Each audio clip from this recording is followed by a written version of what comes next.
Good morning, everyone. Good morning and welcome. Yes, Bu Dingo does work fast, doesn't she?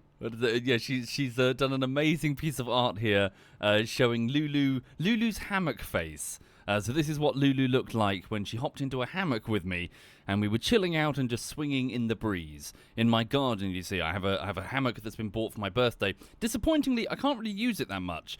It's too hot. It's too hot, and there's no shade.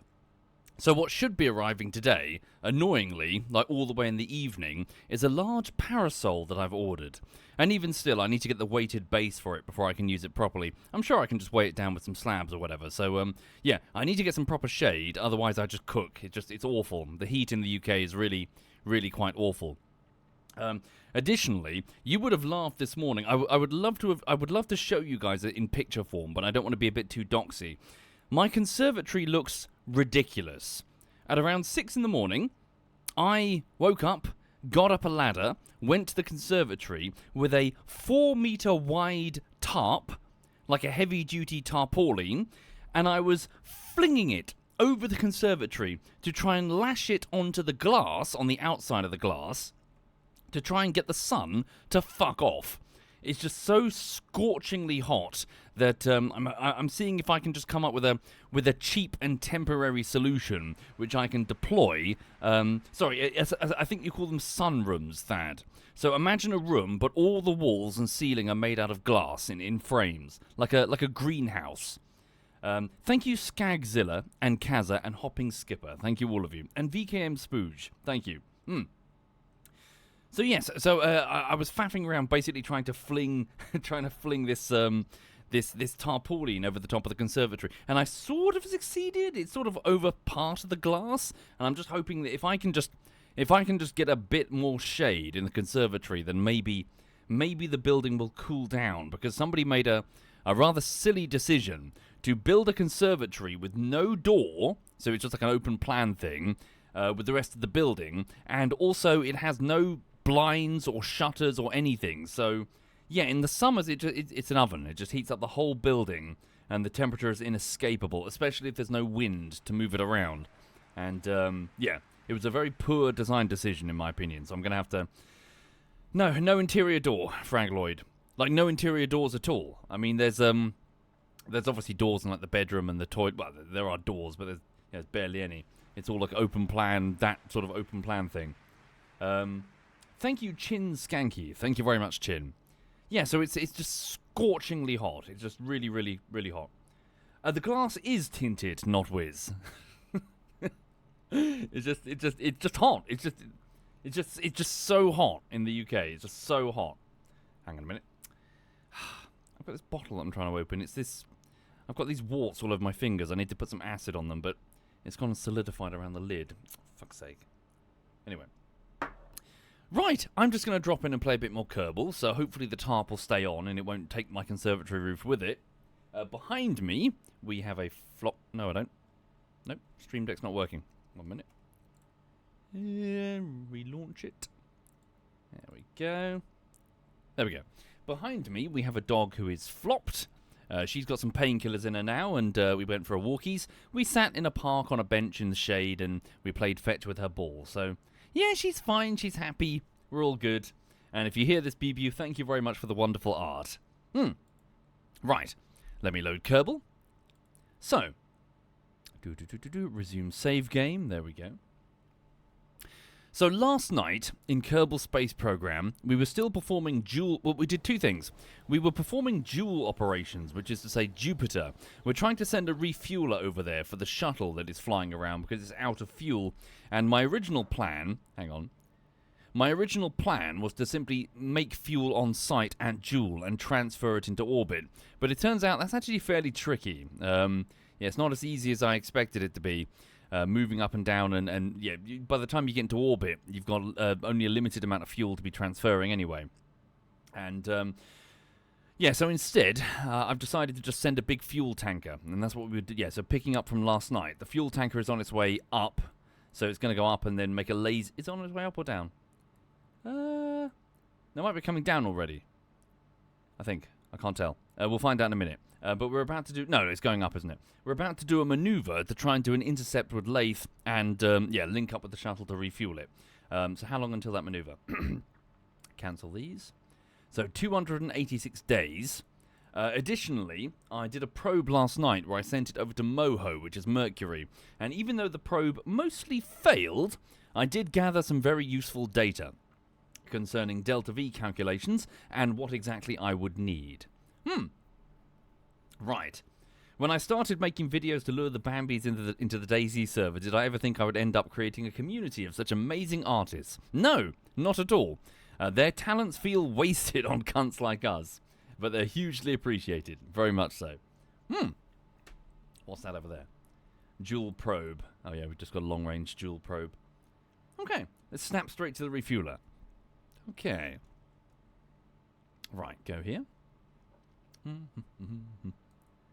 there. Some background music. All right. So, here we are. So here is our refueler. We're down to just the last engine stage. This is the fuel that we're bringing. Obviously, we can transfer that over if we really need to, but it wouldn't be ideal. So that's a nose cone. That's a grapple. Why the legs? I'm guessing spare parts. I probably put some spare landing struts on the thing. I'll check my notes for exactly why those legs are there. Yeah, they're probably spare parts for the... Oh, are they heavy duty? They're probably heavier landing struts that we can strap onto the shuttlecock. It's Bew Dingo, Theo. Well, you can ask her. She's on, like, the internet and stuff. She's got social media. Hang on. Right. So there's Jool all the way down there. Where are we now? So to zoom out. Right. Maneuvering node is up here. So what we're trying to do is we're trying to fall down the lathe. Okay, there's our intercept. Good. So we're coming in at roughly... I mean, we'll do a correction as we come on in, but... Yeah, we're doing... So that's our target, the shuttlecock. Okay. Bew Dingo, Theo. You can find her linked in the... If you go to the last YouTube video, I've linked her social media stuff in the credits, the description.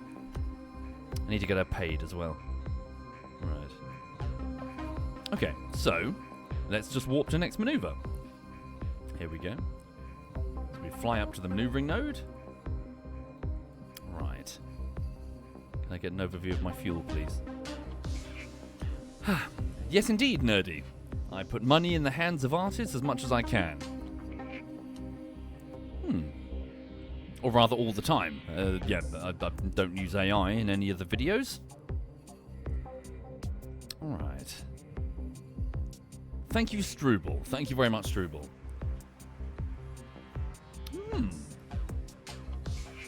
Alright, up we go.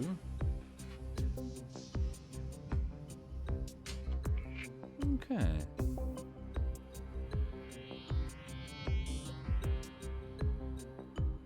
Yeah.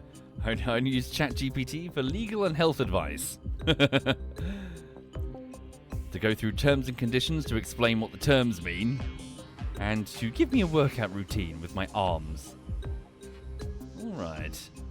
Welcome, my goddess, Bastet. Welcome indeed, Bastet. Okay. So, maneuvering node in... Yep, very soon. In fact, let me just dial the thrust down even further. Burn time 22 seconds. Yeah, we'll do that. Alright. You found a video showing my child the other day, says Tiny Essa. That's concerning. There is a possibility that I have a child. A tiny possibility. If a goth girl turns up one day with a horrible surprise. What has she linked? What have you linked? Hang on. Oh. Is your baby on fuck? Freakish thing, look at it. Oh. Right.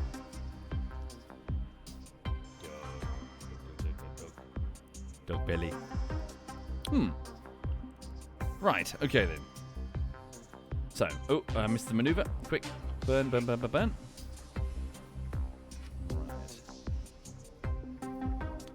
Okay, so we do a little adjustment all the way up here in order to, what are we doing? Are we increasing our speed? Yes, we are. We're increasing our speed, and as we fall down and pick up speed towards Lathe, I'm looking to come on in at around about the shuttlecocks. Did we miss it? Might have missed it. Where did we go?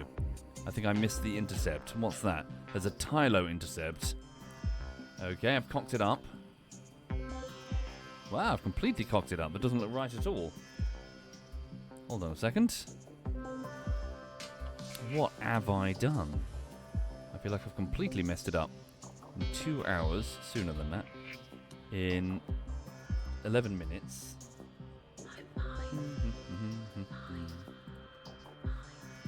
Select Lathe. Where's Lathe?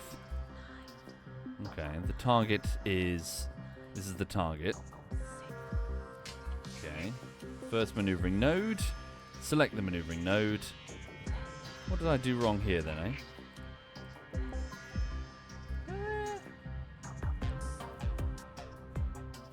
Select Lathe as my target. Obviously, we haven't even entered its sphere of influence yet. Not the ship. Set Lathe as the target. And then decrease our speed, maybe. Okay, there's a Tylo intercept. What the fuck? How are we so off Lathe? Okay, I'm really off Lathe. There we go. Right, there's an intercept. Right. Weird intercept, but it is an intercept. Okay, you know what? We'll do correct. Let's just hit the fucking thing. Okay, turn to face maneuver, warp to next maneuver. Just hit the damn thing first and foremost, and then we'll worry about the corrections in a bit. Super Sue says, shuttlecock, really? Yeah! Most of my shuttles are penis related. Thank you, Sculptura. Thank you for doing that, Sculptura. Thank you, Chin Shanky, Struble, and Mr. Fay, and Skagzilla. Also, for those who are just subbing, please know that the polls for the next bullshittery are not up yet. Truth be told, I haven't really put much thought into it, owing to the fact that my brain is in relaxation mode. But I will get the polls up, and you guys can vote for it. So the next one is your vote. Yeah. Thank you, Sculptura, for the tier 2. Very kind of you, Sculptura. Right. Itty bitty. Tiny course correction. There we go. There we go. Right. You know what? Just stop there. Okay. Right. So how long until we hit this? So another, 359 days as we lazily fall towards it. Yikes. Okay. We'll just focus on this then. Yeah, it's too fucking warm, our karma. It's just too warm. It's unbelievable. Okay, so let's get to around about the middle point of the journey and add ourselves another node for an inclination fix. Well, hopefully it'll be the cheapest. So maneuver a node, dial it down. Okay, so what I want to do is I want to come on in roughly where the shuttlecock is, please. Right, maybe a little bit lower.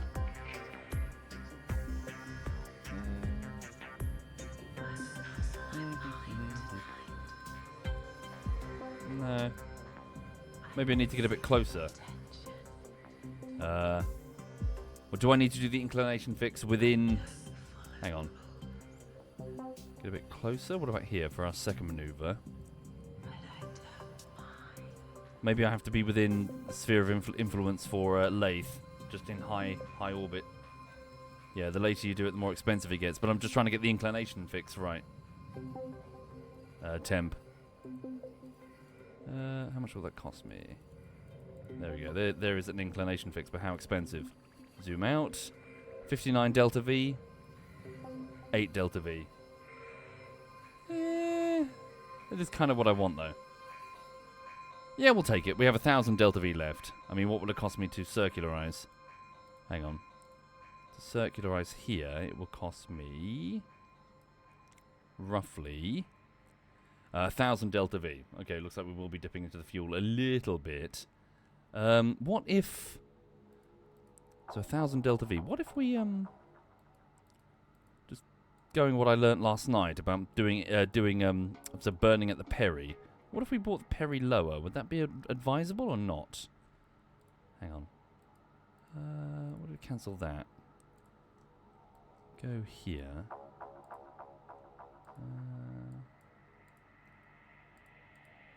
What if we brought the Perry down a little bit? Does that help?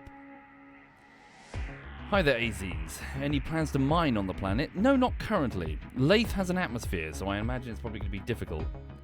Sorry, zoom out. About halfway through the journey. Make an inclination fix. What I'm doing is probably silly, but... Inclination... That's way off.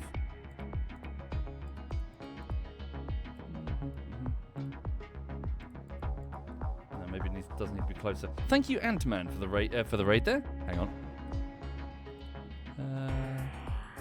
Move this maneuvering node further. Right. Rough equatorial inclination fix. Okay, and then what if I did it? So I'm trying to do it from like a burn from a lower orbit. Does that help me or hinder me? Send it around there. And what would that cost me? 600 delta V. Maybe that would be then. Maybe it's a better idea to come in low and burn on the Perry. We'd have to still fix that inclination. Go to max sphere of influence. Oh god, it's not even that big, is it? Okay. Let's give that a go. Maybe that's cheaper than going straight here than burning. Okay. Right. So... Wait, yeah, so first maneuver. So quick save it before I fuck it up. Here we go. Right, so we're falling down, falling towards the target.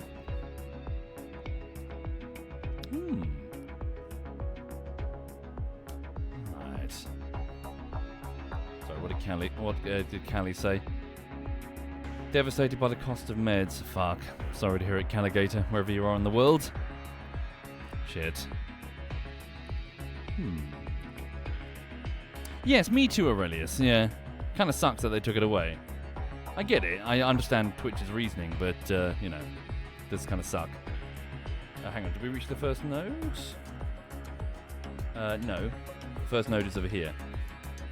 There we go. Alright. Anyway, so yeah, welcome everyone. So, please know that the next bullshittery is not being worked on yet. I'm just taking some time off to relax. Today, this morning, as said, I was out at. I woke up around 6 in the morning, and I was outside in the garden trying to lash a tarpaulin canvas, to the roof of my conservatory.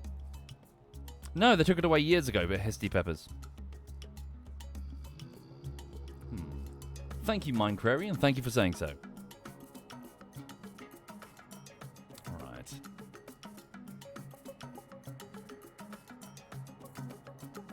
Just come on in.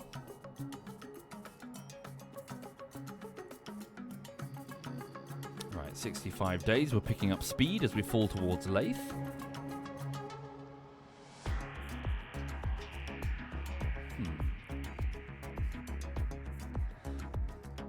Alright. There we go. Turn to face my next maneuver. So we're just going up. Yeah, pointy. We're fixing the tilty-wilty. Okay, select Lathe. Right. So we want to come in around about here. I wonder, I've never really looked at the advanced orbital information here. Hang on. Inclination. But what does that mean? Sorry, in reference to what? Is that my current inclination difference with Jool, I presume? Hang on. Inclination. Longitude of ascending node. I really should Google that. Hang on. Because it could be important for me to know. So orbit maneuver. Yeah, hang on, because if I just go by numbers rather than vibes... Hang on, I got a message. What is it? Hang on. It's not easy to really Google on the stream.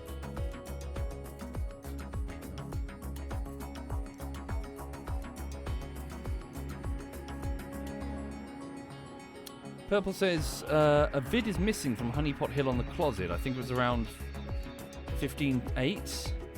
Oh god, that's way too specific, Purple Tiger. What do you mean a vid is missing? A stream is missing? Hang on. It could have been removed on purpose. Not everything I stream makes it to the closet. Hang on. Yeah, some of it has got like sensitive shit that I don't really want archived forever. Hang on. Thank you for the raid there, Dolphin. Sorry, 1 minute. So Kerbal. How long till the node? Shit, I've overshot it. That was silly. I should have been paying more attention. Didn't have time to dawdle and Google.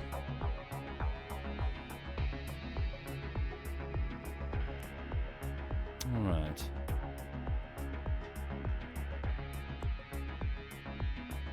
I've got an echo on my voice. Do I?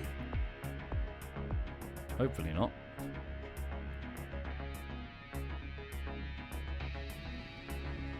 Hi there, Dodge. Thank you for doing that, Dodge. Okay.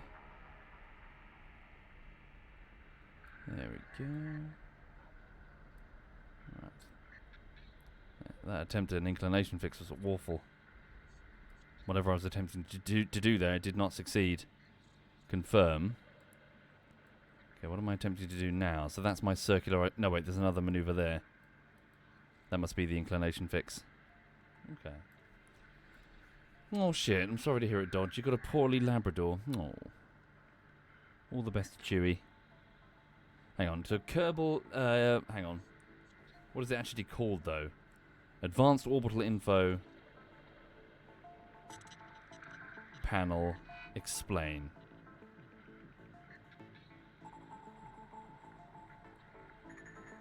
Explain the numbers. Fuck it. You know what? Phone's stupid. Pause game. Google it myself. Alright, hang on. Kerbal Space Program. Advanced Orbital Info Panel. What do the 4 numbers mean? In Kerbal Space Program, the Advanced Orbital Info Panel shows more detailed orbital elements than the standard map view. The 4 numbers are values associated with the... Shit, hang on, pop up, damn it. Are values associated with the ascending node and descending node when targeting another craft or celestial body or the orbital elements themselves. If you can tell me exactly which panels share a screen... No, I'm not going to share a screenshot. So, app peri are obvious. Inclination, so tilt of the orbit relative to the reference plane. Eccentricity, how circular or elongated your orbit is. 0 is perfectly circular. 0 to 1 is elliptical. 1 is parabolic escape. And more than 1 is a hyperbolic escape. Okay, so is it telling me that it's depending on what I have targeted? Let's have a look. Yeah, I've never really played with any of these numbers. I've just sort of ignored them. So my current orbit... So let me select Jool and see if the numbers change.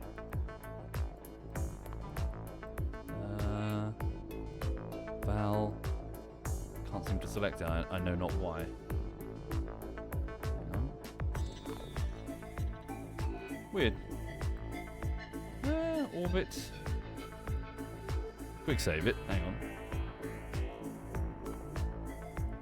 There we go. Set as target. Yeah, the numbers do change, don't they? No, wait. Advanced orbit locked. Hang on. Inclination 5.7. Orbit... No, 5.7. So maybe it's my current Jool orbit. I'm not sure I understand it. Okay, I'm going to have a deep dive later to try and figure out what that means. Right, for now, let's keep falling. 46 days. Alright. Hi there, Puny. Welcome indeed. 5 YouTube videos in less than a year? I don't think I've done 5, have I? I delivered the Honeypot Hill one. Then there was Peak. That's 2. Then there was this one. This is my 3rd, right? Hang on. Oh, the penis video. Yes, I showed my penis, of course. Of course. So that's 4. I showed my penis.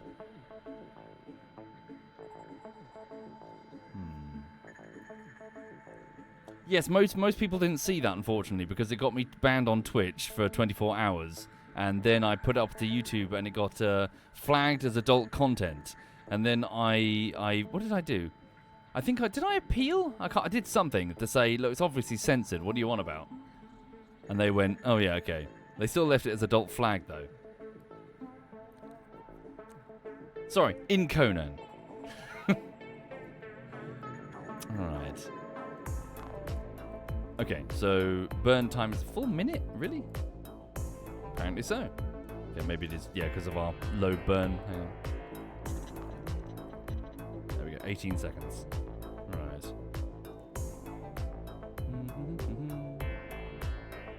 Here we go, initiating a burn. Alright. Anyway, sorry, for those passing straight through the stream, if you're not sure what I'm currently doing, I've got a large tanker of fuel that's on its way down from a highly elliptical Jool orbit, which is Jupiter. And what I wanted to do is, instead of just sailing through the system... Well, did you get it? Confirm. Here we go. Instead of just sailing through the system, I would like to intercept with a plane that's sitting in orbit. So, add maneuver, and as we sail past Lathe, give ourselves a high elliptical for the sake of inclination corrections. So 712 delta V on the peri burn. Okay, we go up here, then we fix the inclination, or like to the ascending node. Then trying to come on in to meet the shuttlecock. Alright, so quick save and warp to next maneuver.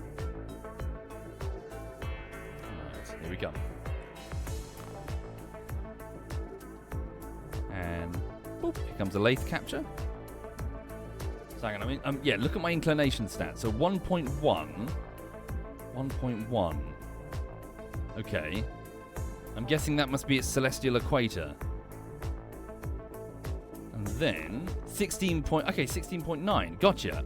Okay, so the advanced, hang on. It's not even the advanced one, is it? So 16.9 inclination difference. Okay. Yeah, it is. So it's the current thing you're orbiting, not what you're targeting. All right, then. So, perform our burn. It's going to have to be a hard burn, so up the engines to maximum. There we go. Stop it. There we go.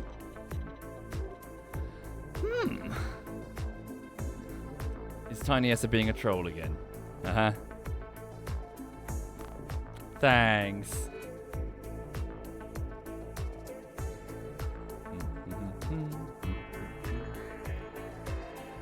Okay. I did see that briefly, Aurelius. Oh dear. Frankly, in the sea of darkness that is politics, it's at least a welcome breath of fresh air. I think we need a bit of farce, frankly. Right.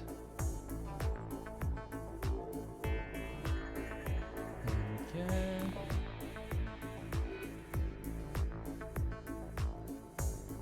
Okay. Initiating a burn.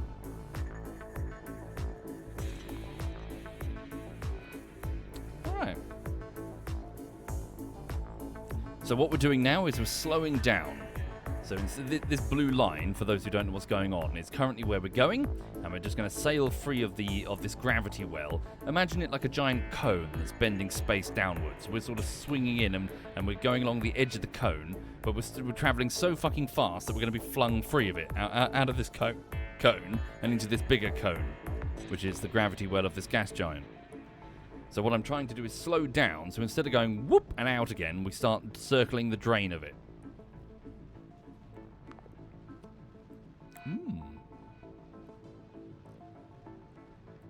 Alright. Hi there, Names Mora.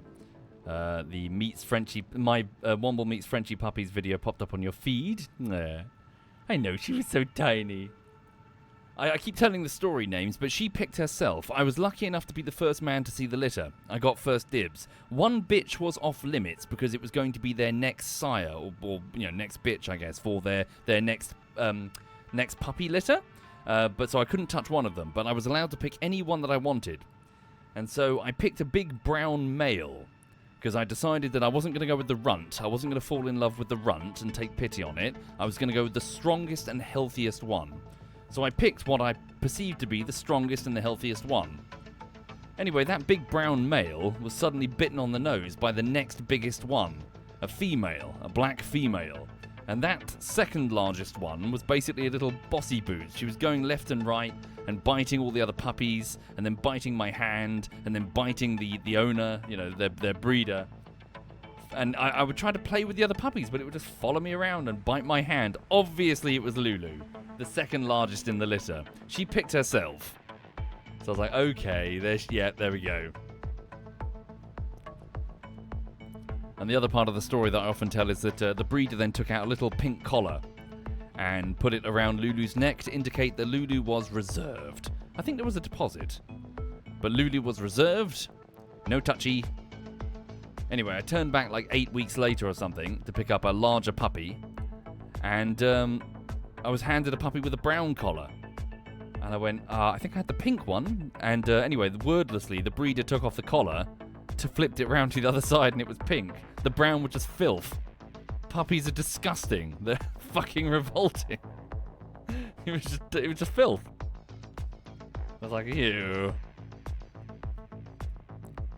Yeah.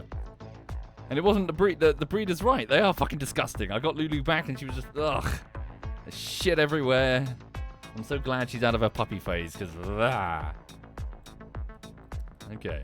Right, so orbit. So we've got a 16.9 inclination difference. Okay. Longitude of the ascension node. What does that mean? Sorry, that could be very useful to me, because I do need to find the ascension node. Hang on. Kerbal, what is longitude of ascension node?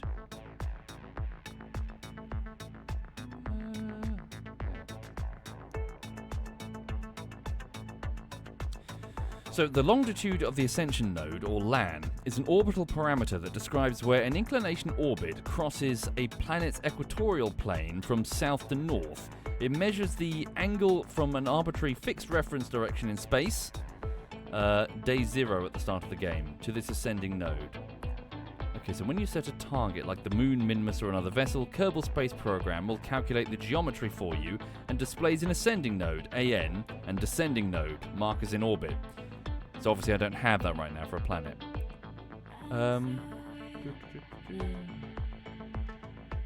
But how is that number useful to me?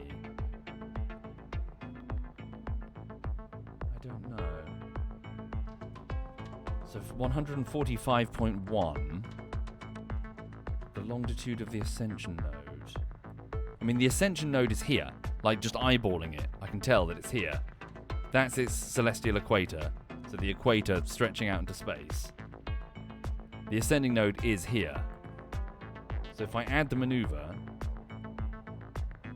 okay, and then start playing with the inclination, like that, to make an inclination fix.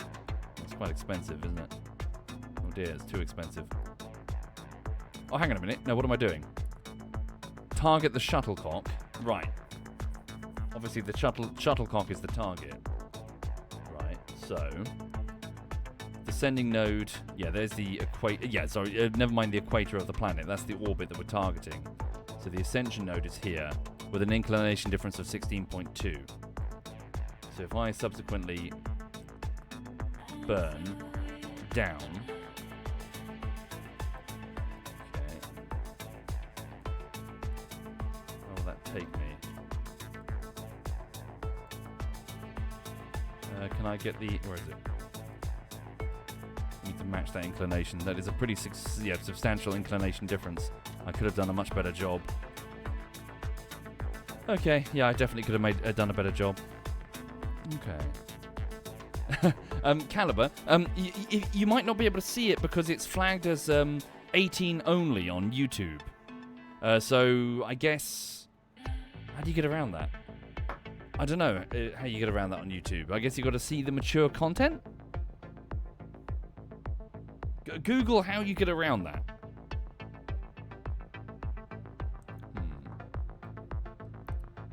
You need an account. Yeah, obviously, but I don't know. Okay, turn to face maneuver, 24 minutes. Alright. There we go.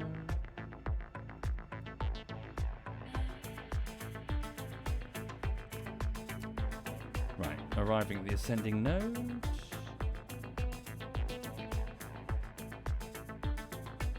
Yeah, sorry, to explain, for those who have no idea what the fuck I'm talking about, I basically, I took a potion called the Potion of Endowment in Conan Exiles, which makes your penis bigger. But the problem is, because I selected on the character creation the maximum size of the penis, for, real-life accuracy, of course, it basically made an absurdly large penis that was so gigantic, it looked like another limb. And of course, it's just me running around antagonizing everyone else in the base with my obnoxiously massive dick. Like, legit, you'd kill someone if you try to have sex with them. That, ridiculous. Okay.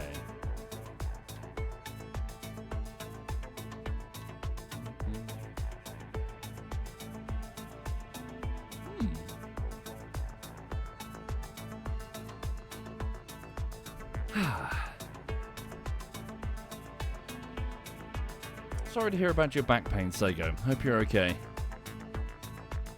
That sucks.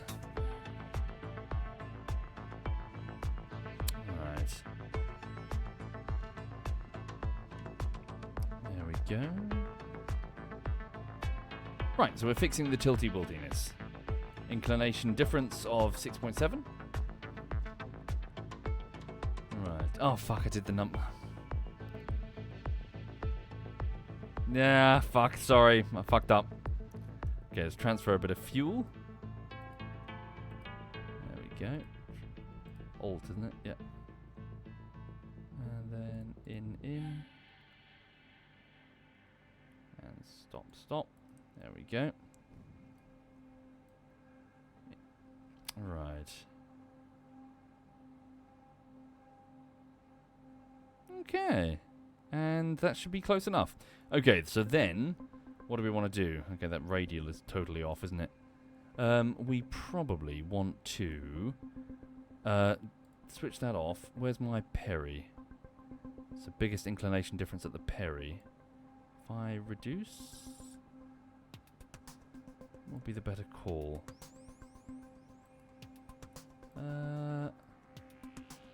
So stops. Yeah, set the. Yeah, no longer is my target. That's my current Perry. Oh, we're way off. Jesus. Oh no, it's just that they've got. Yeah, okay, it's them. They've got the elliptical orbit. Okay. So what we probably want to do then is add this here. Come on down. The 93 delta V. Yeah, and then come up and meet them. Yeah, they can't really move as easily as we can. Okay. Come up and meet them. Then just do a slight tweak. 97 delta V on that burn. 4 hours. Speed up to the next maneuver.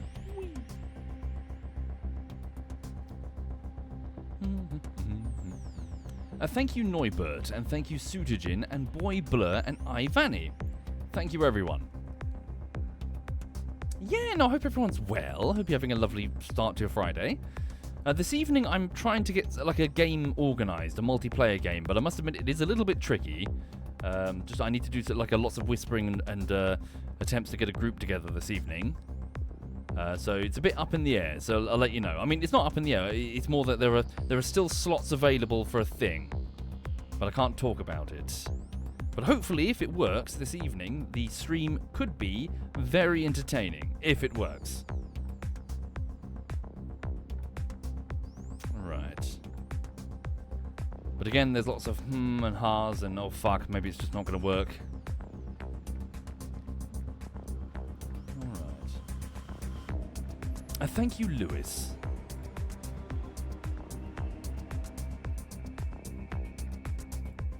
Alright. There we go, add a maneuver. set them as the target. What's the inclination difference? 1.6 degrees. There we go. Increase our speed. There we go. Head up to meet them. Just head under them a little bit. Don't have to match it precisely. Not yet, anyway. There we go. So short burn of how much? 100 delta V? Jesus. Okay, warp to next maneuver. Okay.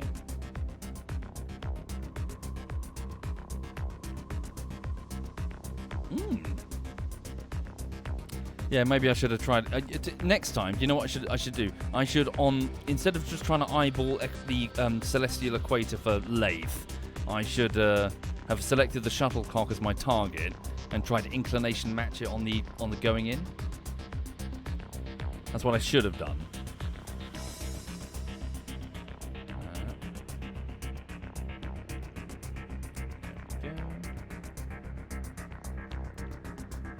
Okay, so what's happening now is that I'm increasing my speed.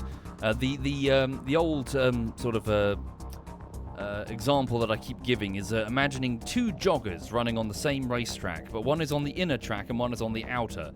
And eventually, the one on the inner track, even if they're moving at the same speed, that's not really how it works in space, but eventually if they're running along the inner track and the outer track, the runner on the inner track is going to catch up. They don't have as much ground to cover.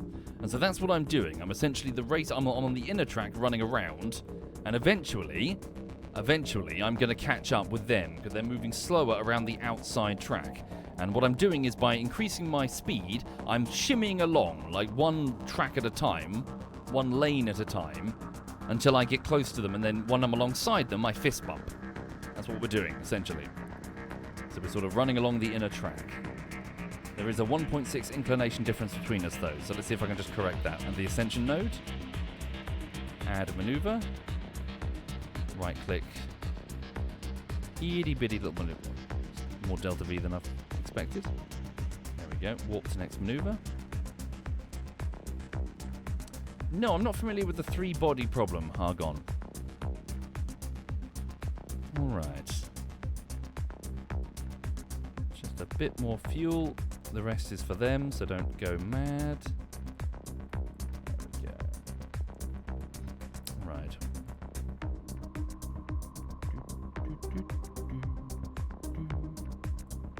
There we go. Right click the, where is it? Inclination difference. Where is inclination difference? There it is. Well, that's the maneuver, isn't it? Hang on. Lovely. Stop. Good. So we should be on the same inclination. The same tilty-wiltiness. Alright, sweet. Now all we do is wait. We just wait, let Lathe orbit for a bit, make sure the shuttlecock is our target. So shuttlecock set as target, quick save it, and eventually our orbits will sort of line up. So, here we go. So as you can see, they're moving slower. I'm a little bit radial out, but hopefully it won't be too much of an issue. So when those markers get close together, there we go.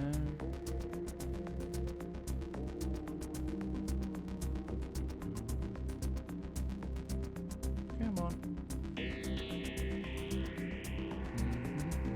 There we go, they're creeping closer. Intersect 1.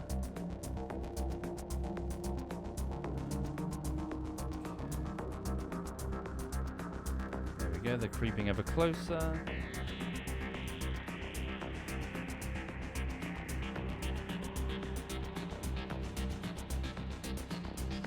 And there we go, they're pretty much on top of each other. Okay, so can I adjust here and my parry for a slightly better intersect? Right click on that intersect. Hang on. So what's separation? 149 kilometers. Relative speed. Never mind that. Try radial. Nope, too far. Separation 6.7 kilometers. Relative speed of 61 meters per second. 6 is we're fucking on top of each other.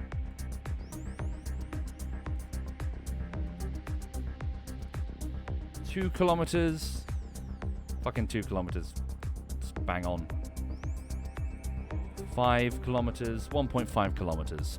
With relative speed difference of 59 meters per second. Yeah, easy peasy. Okay, let's do that intersect. So quick burn in 2 hours. Speed up the time. Lovely. So this should let us catch up with them. Sweet. Turn to face the maneuvering node.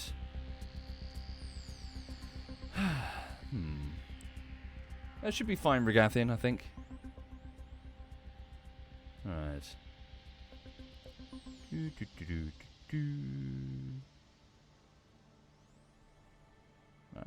And burn, burn, burn, burn, burn. Itty bitty. Boop. Confirm maneuver. Lovely. Separation of 1.5 kilometers. Okay. Lovely. So we get there. Quick save. Warp here. Alright. How's my space venture doing? Yeah, pretty well.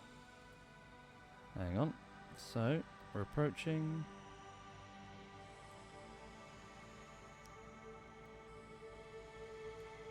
Very good. Coming on in. Okay, target is over there. 7.1 kilometers. Please turn retrograde at the target. So the nav ball has altered now, so it's now the target speed, relative speed, not our orbital speed. Give me RCS control and give me a quick puff check. Yep, we're going in the right direction. Lovely. So once we hit a separation of 1.5. There we go.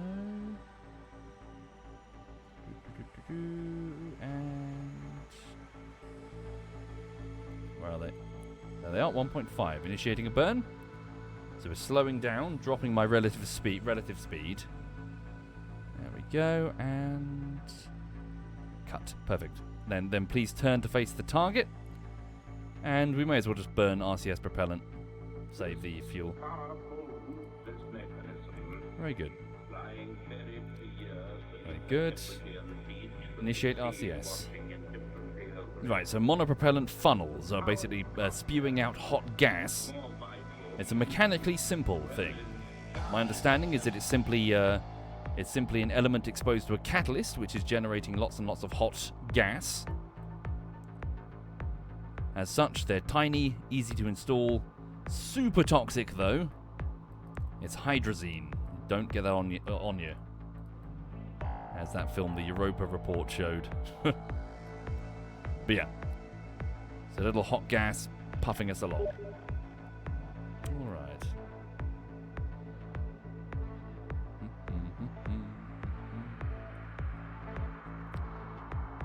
Lovely. Beagle says self-oxidizing propellant. I'm getting excited messages from one of my clanmates who just realized what I'm planning this evening.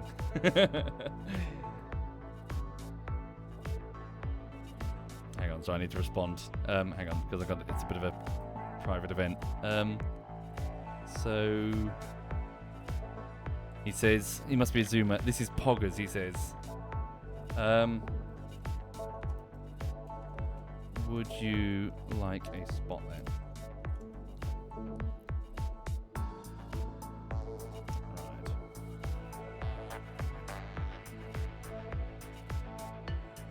Yes.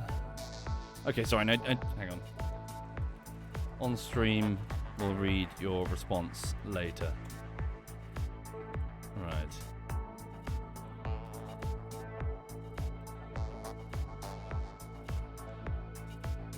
Alright.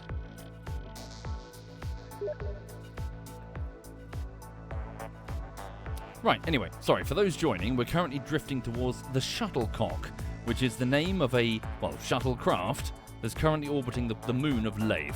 I was sending it down to perform a manned mission for the first time ever. I've sent a couple of probes to Lathe, and they did land, sort of, but I've never sent a manned mission. However, the shuttlecock ran out of fuel. No, it should be streamed. Hopefully it'll be good.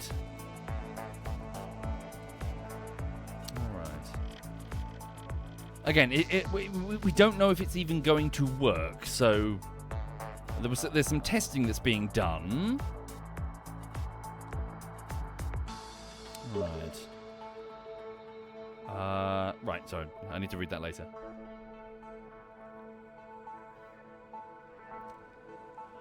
Right.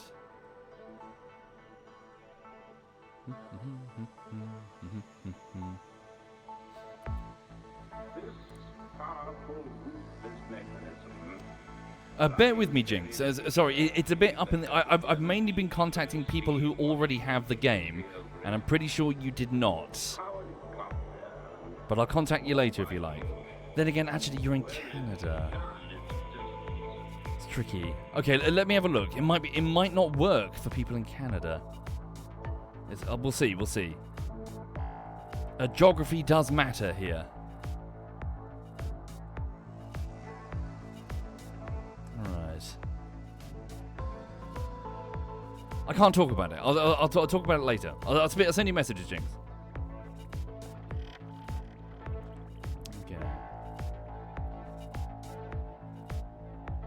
Yeah, I just need to shut up.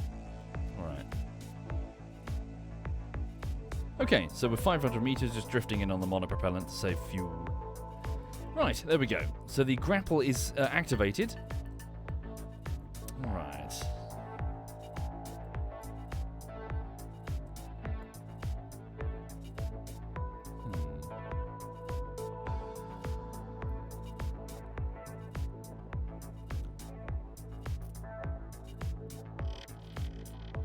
Okay, 400 meters and closing. If I press the square bracket icon, you can see the shuttlecock. This is my space plane that is aiming to go down and visit Lathe, hopefully. Its crew have not come from Kerbin, actually. Yeah, they're not come over from the home world. They're actually from the penis station, which is orbiting Jool, or is it Lathe? It's orbiting nearby. Well stocked and full of entertainment, they decided to, I decided to try to take them to Lathe, but obviously they didn't get very far. So I'm going to see if I can refuel them, and let's see if they can finish their mission. Alright. So, yeah, we just need to grab onto the underside of it, or whatever. Please retract the solar panels. There we go. Solar panels retracted. Using the monopropellant, reduce our speed.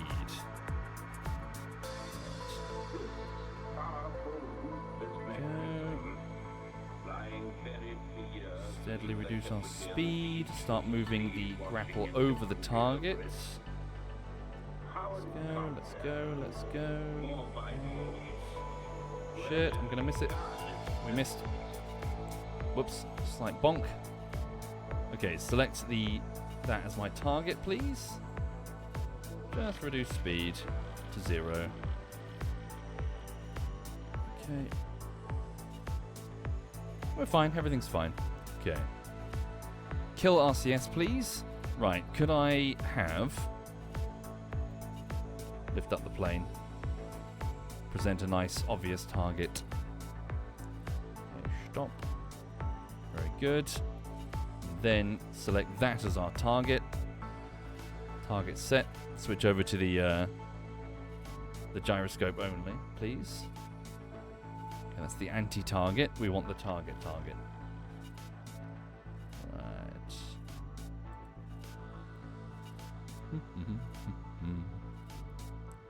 But yeah, I hope everyone's having a lovely morning. Again, this morning, for those who didn't hear me talk about it, I was up at quite early in the morning trying to fling a canvas, like a tarpaulin canvas, over the top of my conservatory in real life. And I must have looked ridiculous. Because I'm desperate. I'm a desperate man just trying to get the sun off the damn conservatory because it's so stinkingly hot. It's so uncomfortably warm. Inescapable heat. Thank you, this Sino Optimist. Thank you very much, Sino Optimist.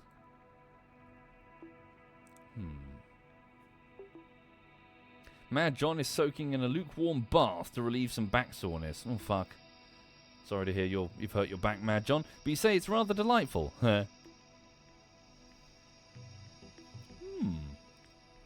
Is it possible to install AC? Thankfully, the building that I'm in, yes.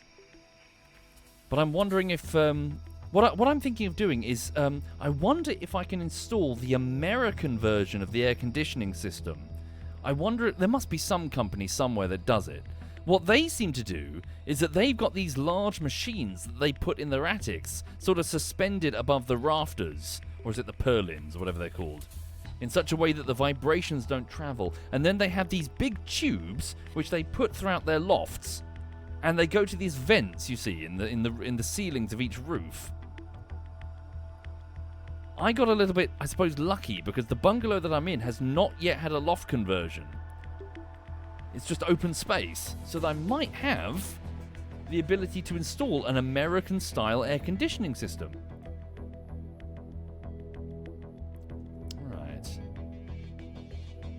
Mrs. Tetra says, have you tried living in a place where people know how to build houses? Our houses are older than many of your countries. I'm pretty sure we know how to build houses. Right. There we go, and... Oh, no, that didn't work. Why didn't that work? It should have worked.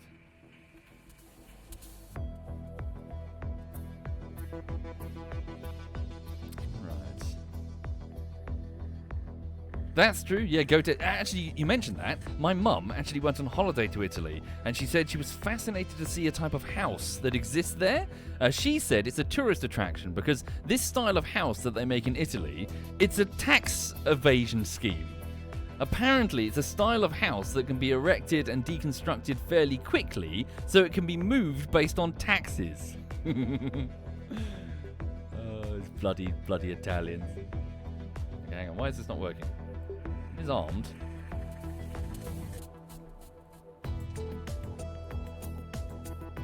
Okay.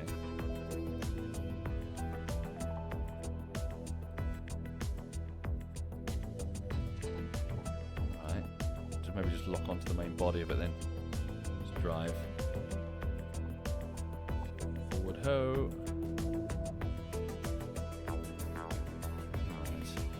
There we go, locked on. Lovely. Okay, so the grappling hook is locked on. Now, let's begin the fuel transfer. So, liquid fuel tank. Obviously, we'll only need the liquid fuel and not the oxidizer, I believe. Or will we? We do have a couple of... We may as well fill it to the brim and then decide what we don't need. Okay. So, from top to bottom. So, main cockpit, RCS will obviously need a little bit of. It's a passenger, crew cabin, science junior module. Good. Inline clampetron for docking onto the main station.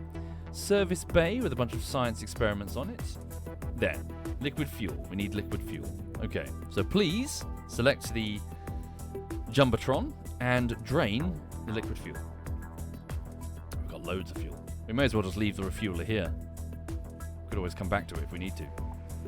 Thank you, Java Fatal Error. Indeed, Jim Bob. So if we want to get back into orbit again. Alright. So what's that? So another liquid fuel tank. Fill them both. So go here and please pump out. Wait, stop.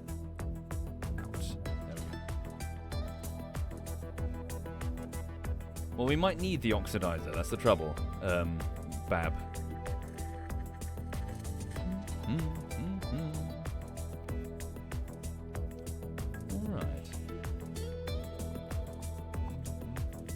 Lulu breathed since the stream started? I hope so. Yeah, she's fine. Look at her. Hang on. Where is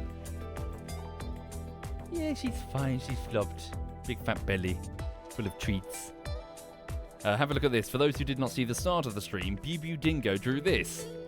This is Lulu's face getting in a hammock that I was in. I got a hammock for my birthday and it was in the garden. And Lulu finally earned the courage. She worked up the courage to jump into the hammock. And then pulled this face.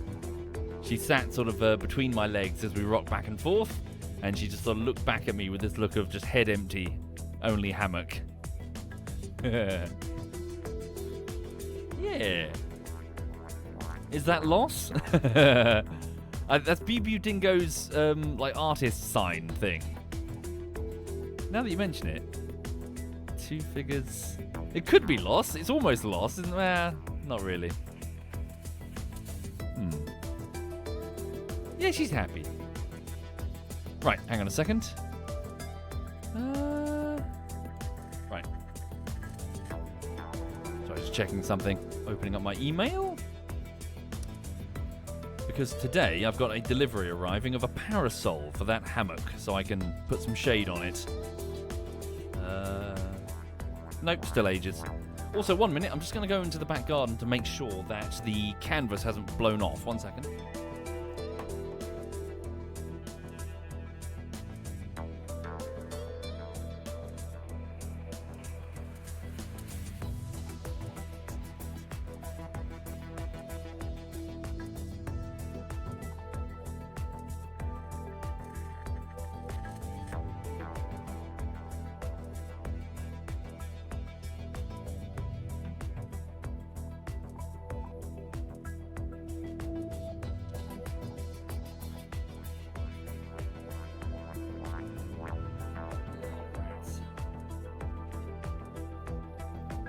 It did.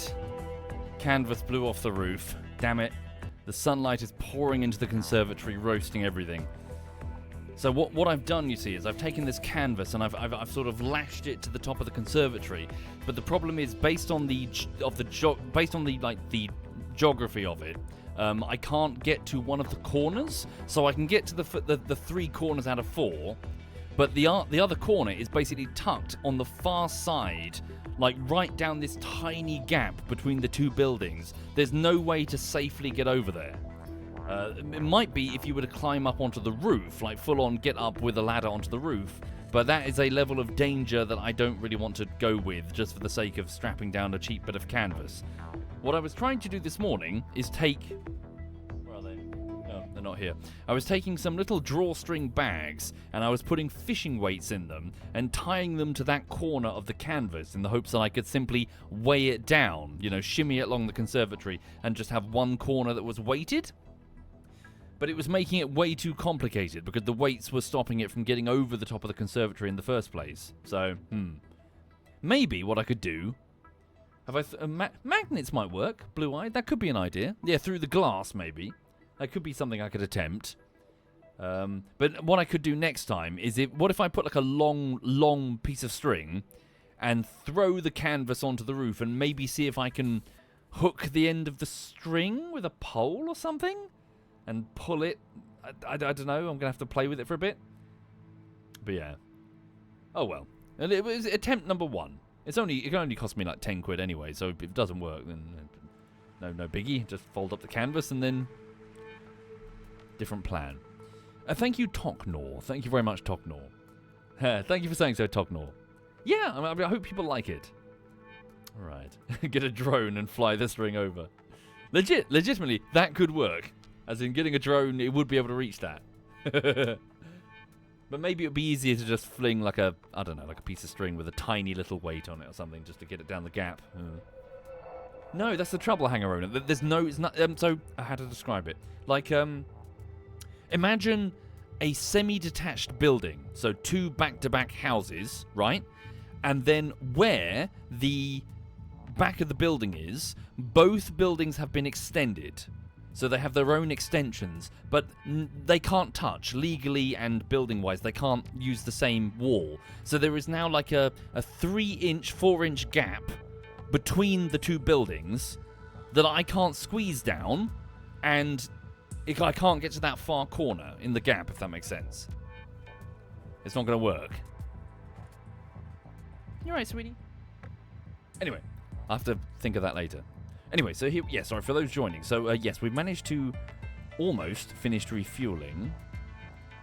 Okay, more tanks. Stop. Empty. Yep. All right. That can't be good for insulation? No. All right.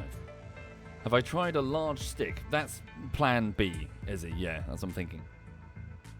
I got like a long telescopic pole. Maybe I can pull like a piece of string with a loop on it or something down the other side. All right.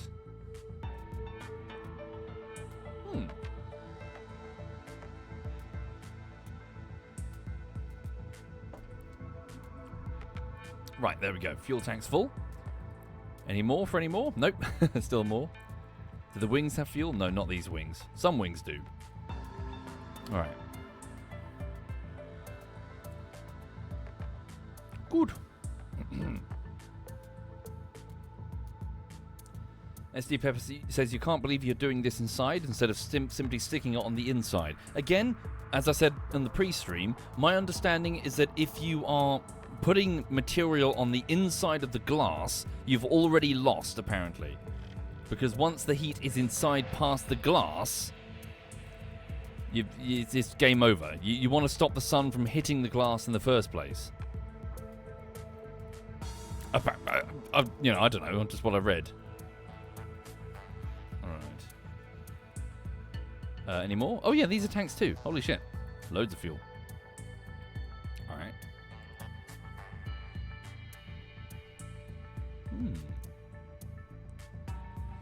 Nerdy, I'm currently refueling my shuttlecock. I'm currently pumping my cock.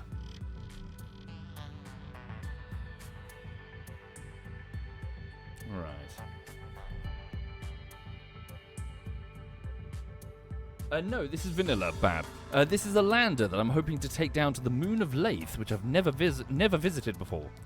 Well, I sort of did, but we crashed. It didn't go well.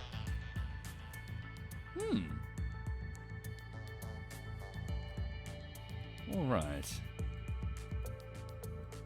Good. Right, okay then. So we've refueled. Now, in addition, I've clearly strapped some big old landing legs. Why did I do that? Seems strange that I would have done that. This to me implies that I sent them here to strap them onto my shuttlecock, maybe. Was there a problem with its landing? Are these heavier legs? So these are LT landing struts. So are these. These are also LT landing struts. I can't see any sort of obvious problem. Maybe we should attempt a landing, do a big save, and if it's obvious that I sent them here for the to correct its ability to land safely, then we can, put more down. Yeah, let's do a big save and attempt a big mission. How's that? Right. So, can I just... So, review... We've got 7 stored experiments. Alright. Prepare for landing. So, hang on. Valentina. Scientist. Bob. EVA disabled. Activate a hatch.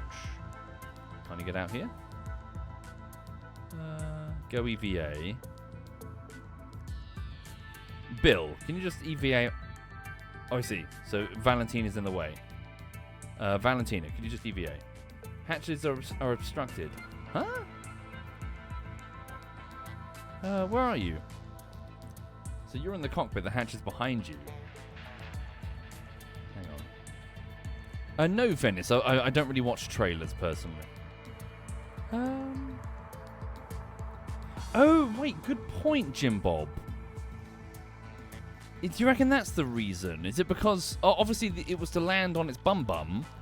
But are these extra landing gears like for a forward landing? Is that what I... as in landing... Maybe. As in... well, it does have landing gear. Look. Right? Brakes, gear. Yeah, there's the landing gear.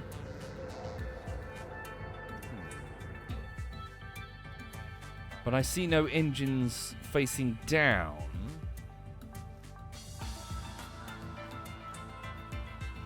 So I'm just trying to figure out before we do anything drastic that I can't change.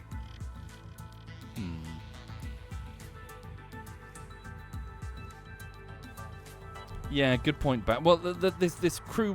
this shuttle wasn't only going to Lathe. That's the thing. Okay. Retract the gear.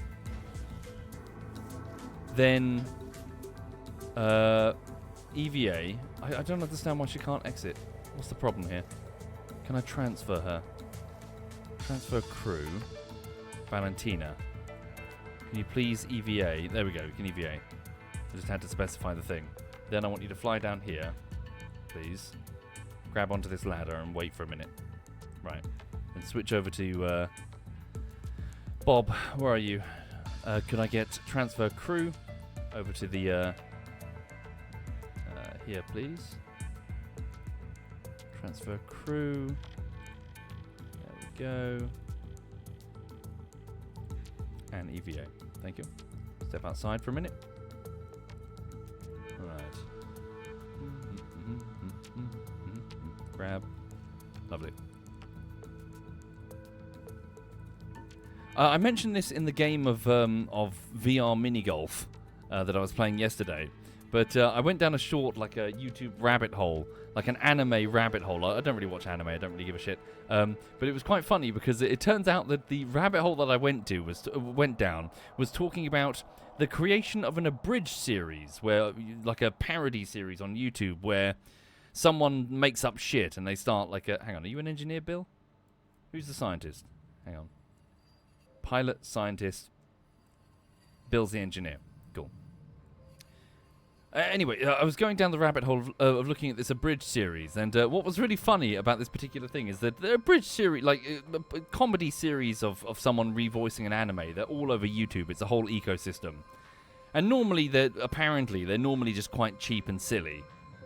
But what's happened is that an anime has come out, and it wasn't that great. It was popular, but it wasn't that good. It was quite poorly written, apparently. But then the abridged series came out, and it's much better than the original show, apparently. Which has gone like oh no. The thing that I'm talking about is an anime called Sword Art Online, and I got an amusing reaction because obviously the guys have heard of it before. I'm not familiar with it. But yeah, apparently, like, it's interesting because the reason why it's better is that the creators of the abridged version made the characters intelligent. Apparently. Because in the normal anime, they're like, "Aah!" Apparently they're just a bunch of like Japanese tropes. They barely talk to each other. They do like stupid, like, we're going to withhold information which could easily solve this situation in 2 seconds for the sake of the plot. And so the abridged version comes along and makes them mostly a bunch of assholes, but it also makes them intelligent, and they're doing things logically, and they're following cause and effect, and they're actually human. They're acting as humans would act, assholes and all. And apparently it's really interesting. Like, one of them even, like, the abridged version even changed this situation, where they made a death someone's fault, and all of a sudden, in an instant, it snaps into place. The guilt that apparently the existing character in the anime is like, oh, they're racked with guilt, but it's stupid because like, why are you racked? You have no reason to be racked with guilt. You're just a trope. But they changed it so that no, it is now a legitimate drama because they modified the story a little bit. But apparently the basic anime is so bad, like the communication is so poor, that legally the guy is technically responsible for manslaughter. As in, he got people killed when all he had to do was share an incredibly simple bit of information, and he refused to share it. And so legally he's now culpable for manslaughter. So what am I doing? I'm going down here to reset the science shit. I thought it was just quite funny. Like, you're that bad at fucking talking to people. It's legally actionable. Right, here we go. So, pressure scans near Tylo. Okay, wait a minute, yeah. Gravity scans in space above Tylo's Midlands. Collect the data. So, mystery goo near Tylo. Restore it, because you're a scientist. Seismic data. Can't do it, we're not on the ground. Temperature reading? Space above Lathe. Oh, wait. Take the data. There we go. Do I have any particular abridged series that I enjoy? I don't watch anime. Download the data. Atmosphere we don't have. No, Pop. No, I don't really watch anime. Right. And collect the data. Yep. Tylo. There we go. Sorry, to explain what I'm doing. So, because he's a scientist, this guy is not only able to collect the data. Well, they can all do that, of course. So get physical copies of this science data, but he can also replace the samples in some of those science modules that can't do that. Okay, while you're here, perform an EVA report on your observations above Lathe. Keep the experiment. Right, so we have 6 units of data. I'm going to store them in the cockpit. Store experiments. There we go. So we have 15 copies and samples of different stuff. And then you can hop back in. Board. Lovely. And we'll transfer you.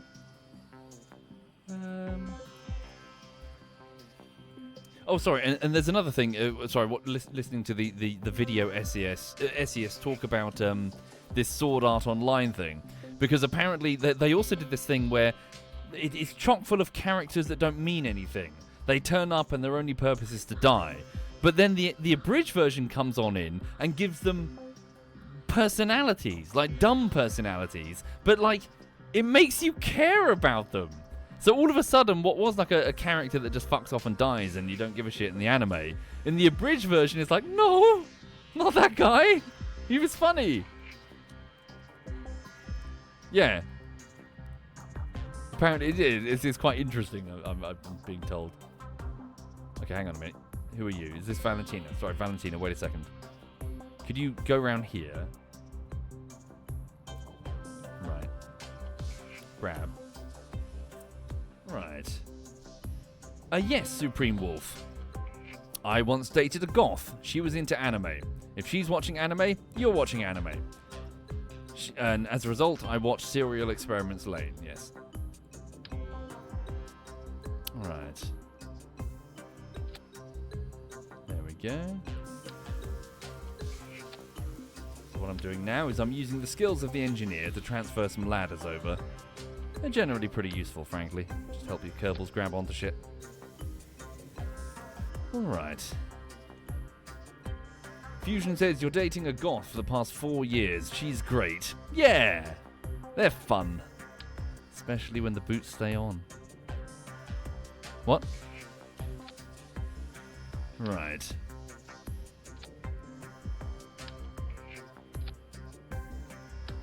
There we go.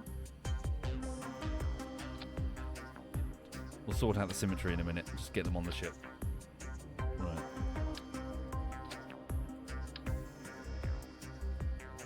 There we go. Good. Okay, I think we're good. I don't think there's anything else we... Wait, what is that? Are these lights? Oh, look, they're spotlights. Stick them on here, then. There we go.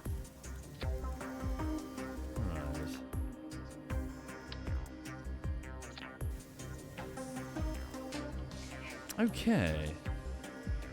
Yeah, I think we're good. All aboard then. Well, actually, you might as well just hang on. Right. Grab. Come out of build mode. Okay. And then Valentina, if you could get back into the thing. Alright. Right, so, in fact, you know what I'll do? I can't quick save while they're on the ladder, but I can go back to the tracking station. Hang on. No, maybe I can't. It won't let me. Oh, fuck. Okay, so instead... I'm trying to think of the order of doing this. I don't want to disconnect yet, just in case we need something else on a big load. But I do need to fix these legs. Okay, so... how are we going to best do this then? Go back into build mode.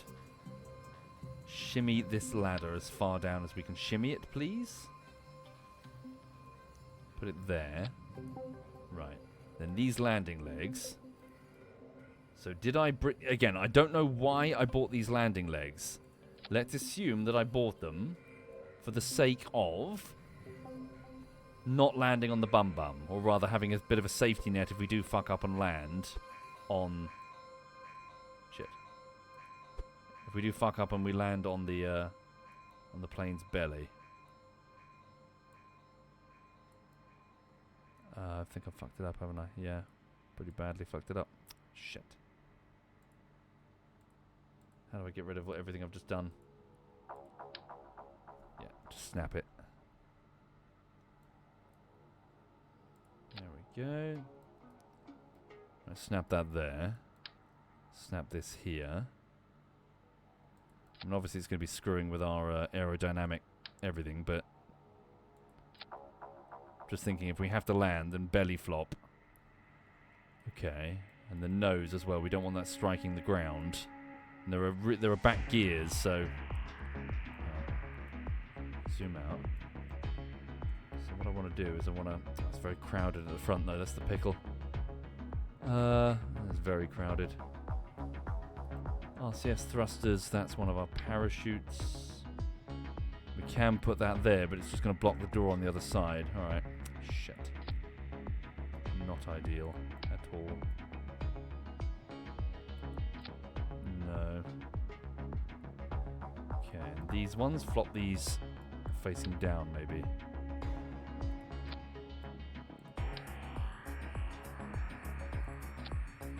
Okay.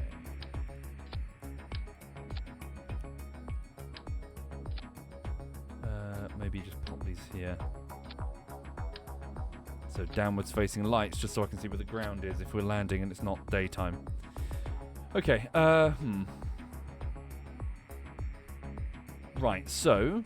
Yeah, we're tempting the Kraken, yeah. Alright. Dog. Dog. Dog. Right. Okay, so Bill, please get back inside and get into the passenger module. So where are you? There you go. Valentina, you hold on. Bill, you let go.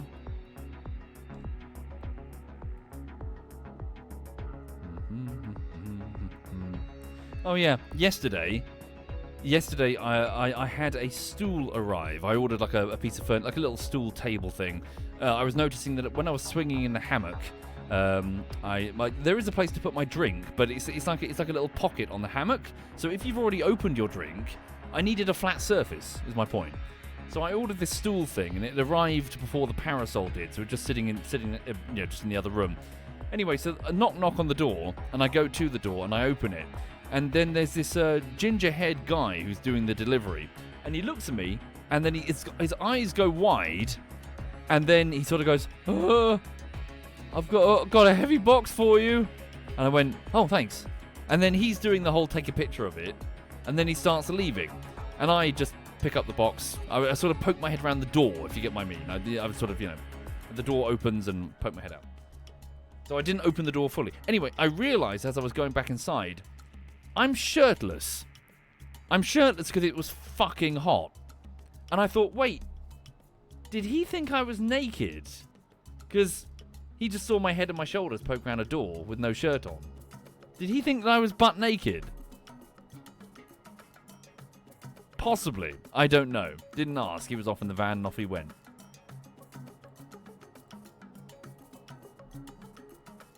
Right. Valentina, please step on inside.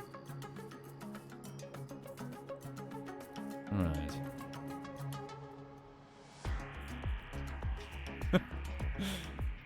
Then again, the other day I got a delivery, and the door. Sorry, I was actually on stream at the time. I didn't mention it. I was on stream, and the door opened, and a lady gave me a package, and I didn't say anything, but like she handed me the package, and I looked up at it. I nearly went, wow! Like she was so cute. I was like, whoa, holy shit! You expect like, yeah, here's the Amazon guy or whatever, but instead it was like, whoa! I didn't say anything. Right. She was pretty. Right, anyway. Yeah, no creep. Don't be nice. Be nice. Okay, so back to the tracking station. Right. I know. Must be nice. Anyway, so, hang on.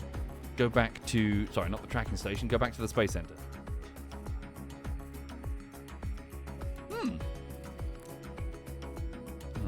hang on. So I'm going to call this one. Hang on. So year 1, and it's Lathe Mission Take 2. Okay.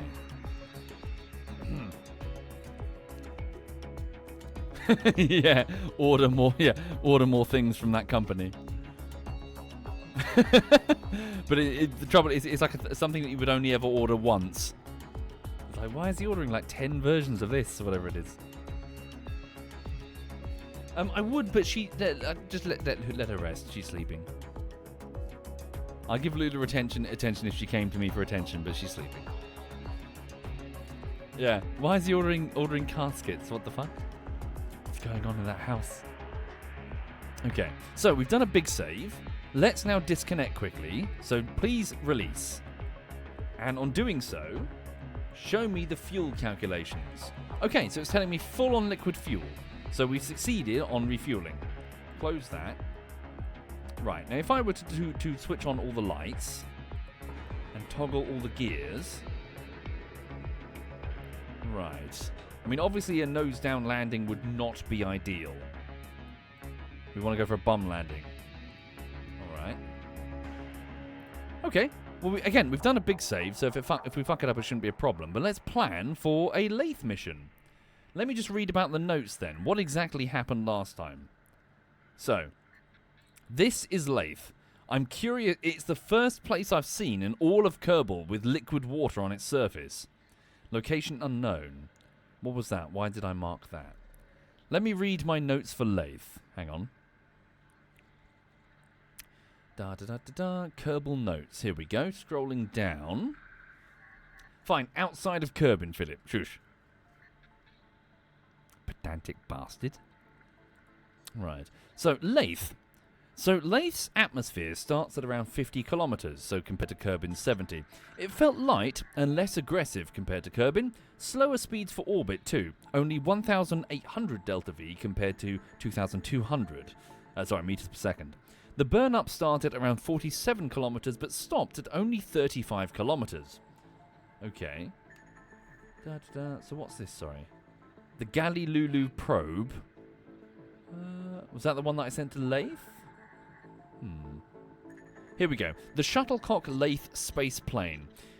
I have tried to make a space plane for Lathe operations using the advice on having a Raptor ramjet engine and then making just nerve engines for efficient spaceflight. The space plane has 2 sources of oxidizer for a quick boost, a 180 source in the hull for the climb, and 2 smaller pods in the wings for the initial takeoff if I can't find a runway to take off on Lathe. The plane is designed to be landed vertically or horizontally with 2 different types of parachute configurations.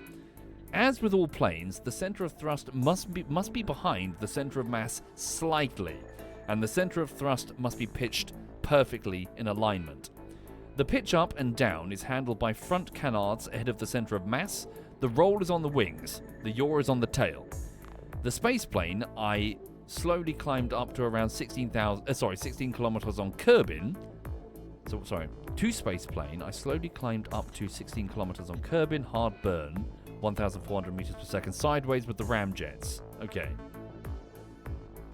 So the engines will cut out, so this is Kerbin, at 22 kilometers, switch to the closed jet rapiers and burn.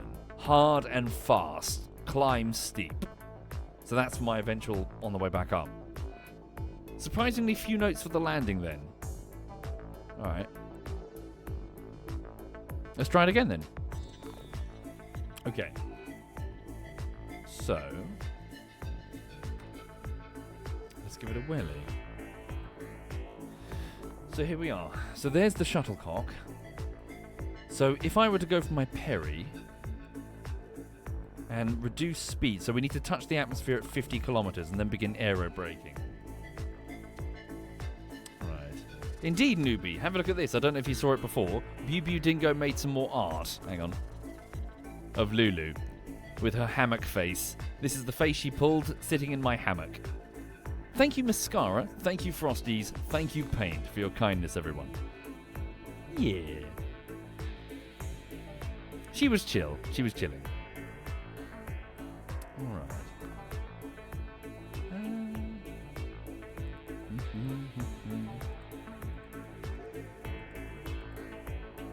Okay.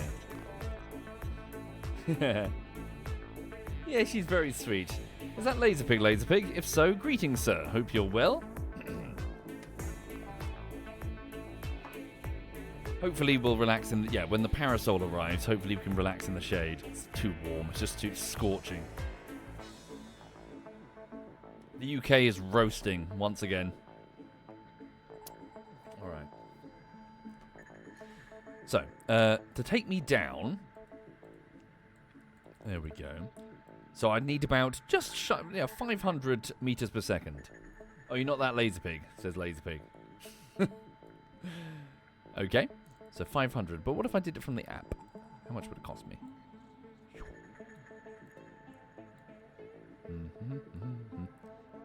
200. Okay, we'll do it from the app then. We'll be falling faster though. Yeah, be gentle with it then. Alright. 200 at the app. Alright. But what's our eventual landing side? I mean, obviously we want to go for the ground. Right. So, quick save there. Warp to next maneuver. Alright, here we go. Close the... Yeah, in a minute.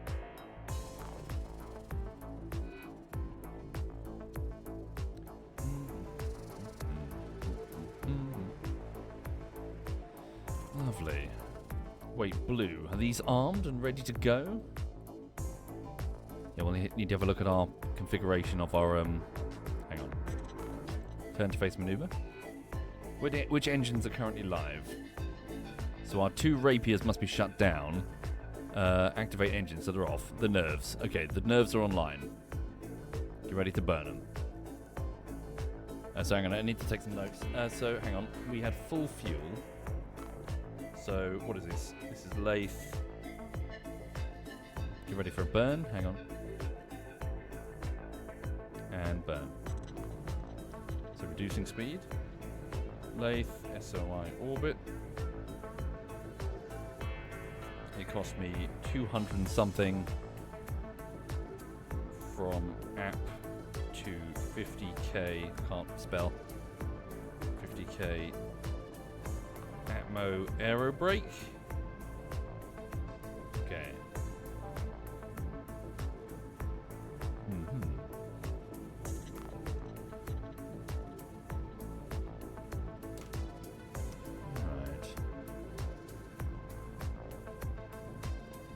We're just going to lick the atmosphere a little bit to bring us down.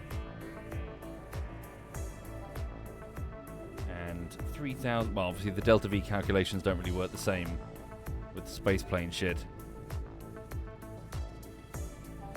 But I'll write them down all the same. So 3,647. Okay, a little lick of the atmosphere. Down to around, 46 kilometers. Okay, so 46k. First attempt. Right, there we go. Confirm maneuver. And it's 3647 Delta V. Okay. Right, so we're falling at speed towards Lathe. Warp here. Okay. Atmosphere starts at 50 kilometers. Turn prograde, please. Valentina has the controls. Right, nice and gentle now. Alright. So, I mean, obviously the nerves have got to... Do I have any groups set? How do I see the groups again? Action groups. Action groups. Custom 1. Evidently not. Okay. So are these closed or open? Closed cycle currently. Okay, we'll have to switch them later. Just focus on the aero braking maneuver first. No, Grizzle, this will be Mystic Croc, but I can't remember the name of the album. I believe this track is called Unmuted or something. Okay. So orbital speeds were around 1,800 if memory serves. But obviously because we're falling down from a high orbit, elliptical orbit, we're moving at 2,400, so pretty quick. But we're just going to lick the atmosphere to get some drag, and hopefully we don't explode. All right. Yeah. Yeah, no time like the present, Captain Coitus, yeah. All right.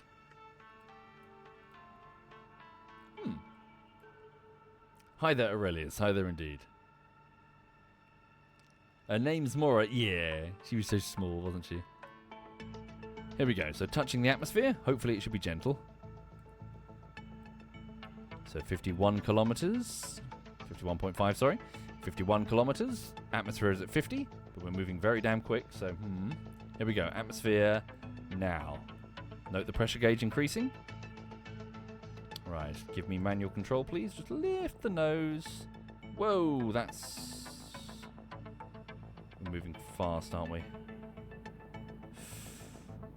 Don't blow up. Don't blow up. Oh no, antenna broken. If it's just the antenna, that's not a huge disaster. Should have closed that though, all the same. Just a little gentle lick. We still have control. We're not tumbling. Okay, we're climbing. We are about to start climbing. We're climbing.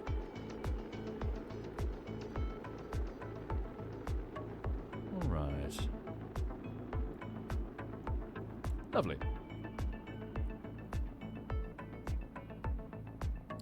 So, that should have... So, this was our previous orbit with the refueler. It's taken us all the way down here. A little aero brake maneuver. We're about to leave the atmosphere. So, we'll just repeat that a few times. We can always lift ourselves up a little bit if we want to do a bit more of a controlled landing. So, do that a couple more times and then it'll take us down. Alright. But obviously we do need to aim for the land, and there's lots of ocean over here. Strefo, this is Lathe. It's one of the moons of Jool, which is Jupiter. I believe it's on the other side. We're probably about to see a Jool rise in a minute. Yes, we are. Hang on. It's very pretty, actually. What's the button to switch over to the chase cam, or whatever it is, instead of the orbit cam? V? Thank you very much. Observe. Valentina is about to see a lovely Jool rise. In a second. Oh wait, she's pointing prograde. Hang on.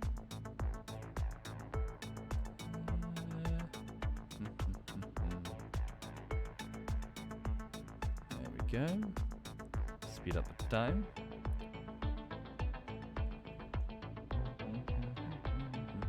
Is that a mountain? Ooh. Where is it? Coming around? See land masses down there. Yeah, we're increasing our altitude. Where is it? Come. Oh, a little bit of time. Hang on.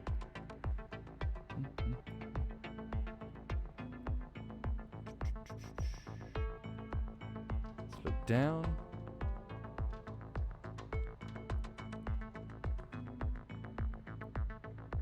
There it is. Hey. Cool.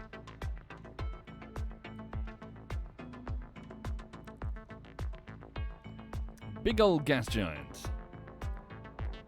Right. Same deal. Just do another loop around. So quick save it there. Right. Warp here. 2 hours. Easy peasy lemon squeezy. Turn to face prograde again, please. What are we on now? We're on 50... Yeah, maybe I should have come up just a little bit. Hopefully we'll be okay. I did quick save it. We've dipped down a bit. We're at 46.4 kilometers now, so dense atmosphere. For those joining the stream, we are aero braking. The best way to describe aero braking is imagine you are a stone, a flat stone, and you're being skipped across the surface of a pond. With each skip, so each time you fly up and you come back down again, you touch the surface of the pond, you lose a little bit of your total momentum. And so you skip, skip, skip until eventually you sink. That's what we're doing. With each little orbit around, each little loop around, we're touching the surface of the atmosphere. Not hard enough that we explode, but just gently enough that it gives us a little bit of drag. Fine, energy, not momentum. But yeah, essentially we're skipping across the surface of the atmosphere, getting a little bit of drag, which is, Bringing us down. Here we go.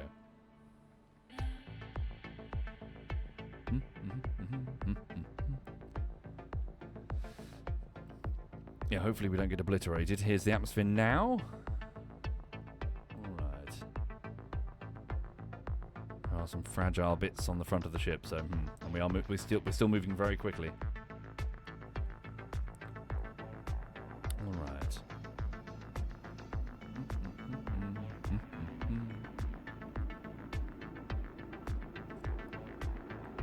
Okay.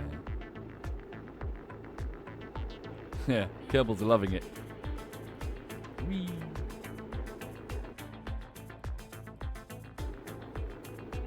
Just hang in there, boys. Give me a little nose up, please, Valentina. Just up the drag.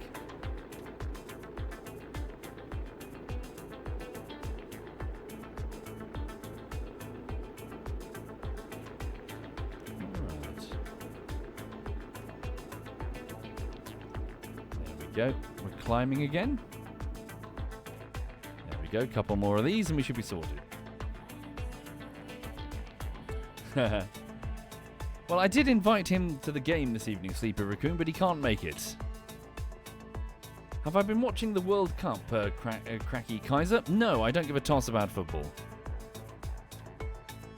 Okay. Once again, we'll quick save and loop around. I really should set parachute groups. I thought I did. That's weird. What did I mean by 2 separate groups? I see drogues. Okay. We should take a moment to get it done then. Hang on. So, set action groups. Custom 1. Surely I must have set groups. Seems silly that I did not. So those are in symmetry mode. They've been selected together. Okay. Drogues first is probably a good idea. So symmetry mode drogues. So those are the itty bitty chutes. Oh look, I see.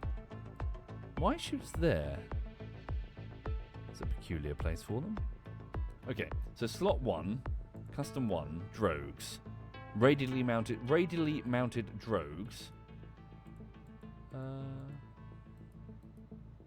Are they packed? Axis groups. Not axis, I just want... Oh, sorry, custom buttons. Ah, I did. Sorry, I'm stupid. I'm clicking on the wrong thing. Okay, custom button 1, struts. Custom button 2, the drogues. Let me write this down. 2 drogues. 3 is radial chutes. Which ones? Those ones. 3 chutes. Okay, and 4... more chutes. Which ones? These ones on the nose. 4 nose chutes. Okay, 5 is what? Rapier engines, closed cycle. 5 engines. Okay, 6. Any 6? The nerve engines. Oh, hang on a minute. It's activation, isn't it? 6 nerves. 7 must be cycle. Okay. Right. There we go. So we've quick saved it. Let's go. Warp here, all the way around again. Alright.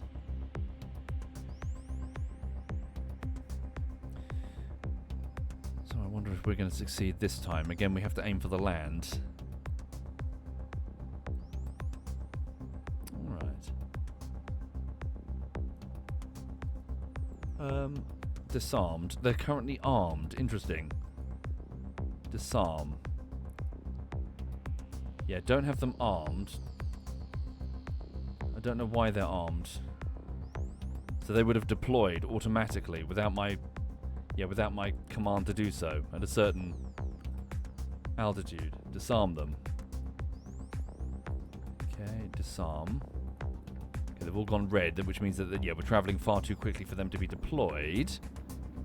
Alright. Here we go. So 1.9. Alright. Sorry, 1,916 kilometers. Have I thought about getting visual mods as Laser Pig? I don't think I really care about them.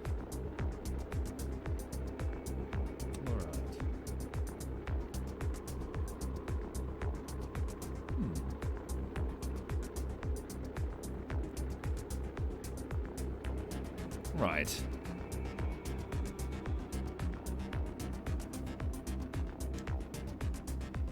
Emily Snow, don't take this the wrong way. At one point I thought you were a porn star. I was like, wait, isn't there a porn star called Emily Snow?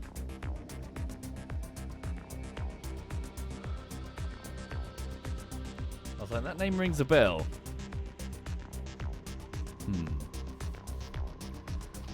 Also, I've told the story a billion times, but I was walking in the park in Brighton and Hove, and every now and again I would bump into this nice lady, a very friendly lady, and she had her own dog, you see, and we just have a chat about things. And obviously the conversation was what it ended up. Oh, what do you do for a living? And she said, oh, I work in. I think. What did she say? She said like I work in like adult entertainment or something. And I went, oh, as like an editor? And she went, no. So I was like, I see.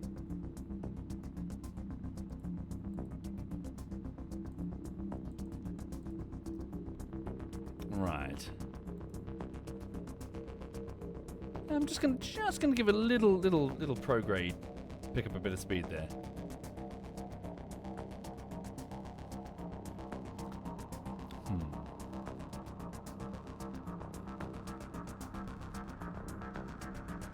Okay, there we go.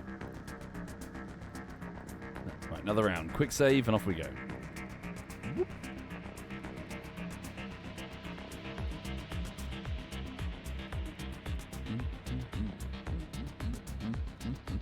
Yeah, maybe we should radial out for the drag. Hang on. Or is it radial in for the drag? Basically just try to make as much drag as we can. Belly flop. Alright. So hang on, if I just toggle my gears. Yeah, I suppose they can all be down when we get to that point. Alright. There we go. Right, we're going to hit the atmosphere. There we are, we have. Lovely. Yikes, that's hot.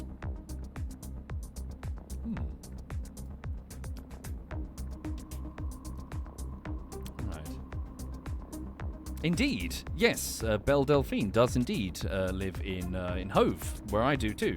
It makes me wonder, like, have I accidentally? Because obviously people don't look the same, like when they're not wearing the makeup or whatever. So it does make you wonder. In fact, I actually found a thread a while ago, and it was a bunch of people on Reddit, and they were talking about people like YouTubers in Brighton, and some of them were exclaiming like, "Wait, doesn't like Soviet live there?" And then some people were saying like, "I wonder if they've ever like sat next to him on a bus or something and never noticed, never realised." Because yeah, you could just walking about. Okay, this could be it. The next one, maybe. Dirty Mouth says, I learnt that my girlfriend from kindergarten, who you haven't seen since you were 13, now does porn. Oh no. Oh no. I hope she's okay. Why Fusion? Well, it's a few reasons why Brighton and Hove. It has a very, very LGBTQTSD community. So it's very bohemian. It's very liberal. So lots and lots of I suppose sort of liberally minded people are out and about with lots of nightlife. The streets have big murals, like big painted murals, so it serves well as backdrop for various videos and community things. It also has lots of little sort of clique cultural things which are interesting to sort of explore. Notably, I suppose this is the more important element, there are 2 universities with lots and lots of young people flooding in, many of whom speak multiple different languages because of attracting international students, meaning it's a little gentrified thing going on. The artistic and the young are finding themselves in Brighton and Hove and are adhering together, essentially. So that's why. That's one of the big reasons why. Right. So warp here.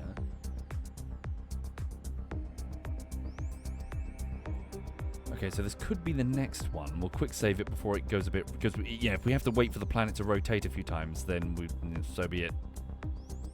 In fact, thinking about that, we should take a quick moment to see if we can spot a potential landing site or any pitfalls. So 1 second. Can I bring up the curb net? Do we even have a curb net? Stand by.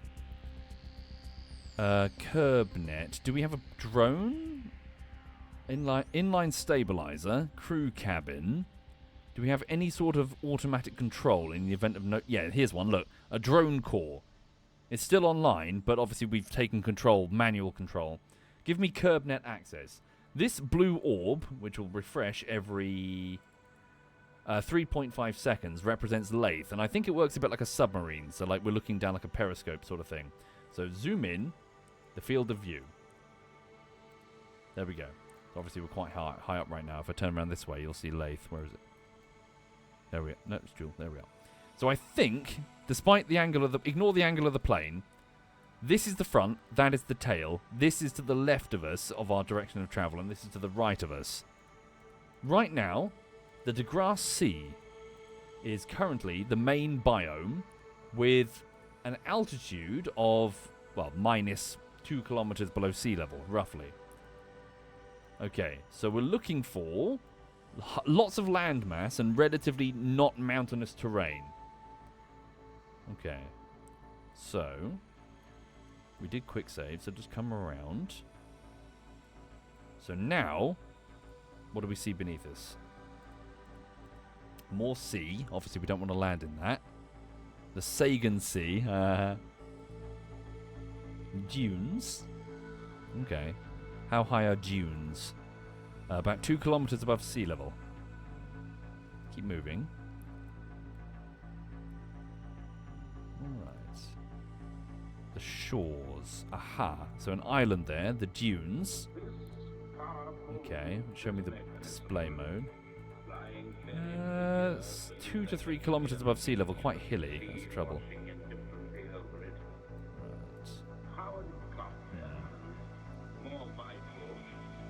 Right.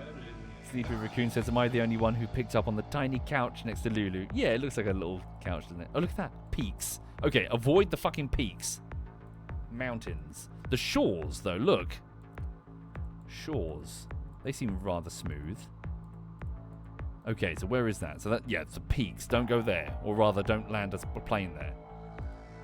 Alright. But that is still a large landmass. Maybe we should try and target that. Name for the shores. Okay, lots of itty-bitty islands. Can I get the field of view wider, please, so we can see what's going on? Hello. There is an unknown anomaly. Something of note.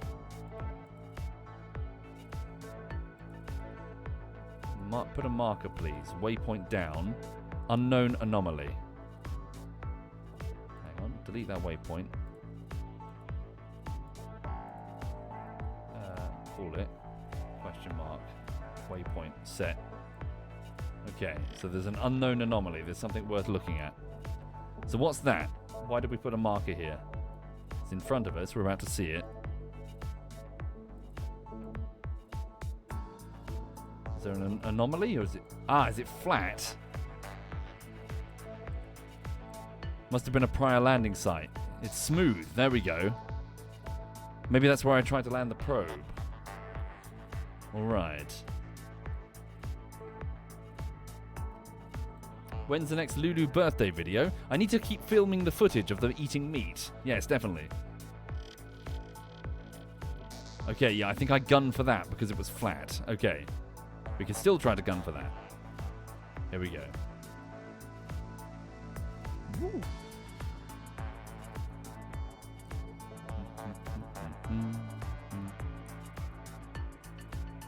There we go. Hopefully this doesn't bring us down. In fact, go prograde, please. Drop the drag, otherwise we're going to be pulled down. We're still 15 seconds from the Perry, so we've got to climb. Yeah, okay, a little bit more. Hang on, just manually control it. 4 seconds from the Perry. Give me a bit more drag.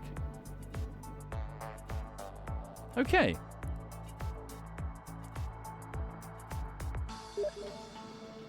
There we go. Side just sent me a message. Next stop, air conditioning. It's warm. Oh, fuck. Alright.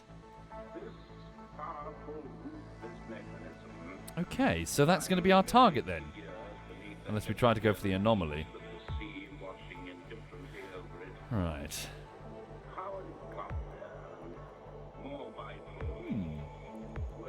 Fuck it, we could try for the anomaly. What do you think? Do a big save, see if I can get it right?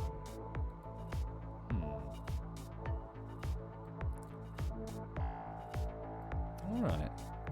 Thought the heat wave was over? This is the next heat wave. The third one. Alright.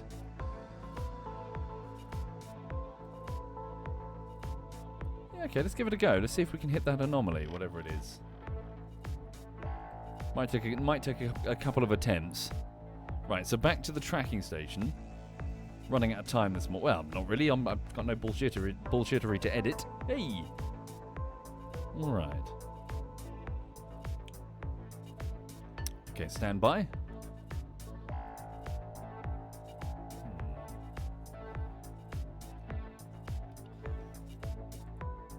Alright, so...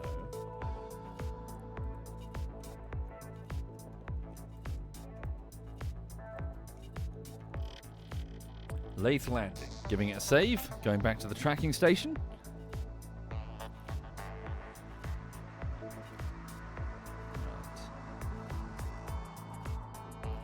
Why is she built like that? Yeah. She looks like she's starving. Damn it, she looks like she's like a starvation victim. I've put so much food in her, I don't know where it goes. Alright. Yeah, more meat. Clearly needs more meat. Alright.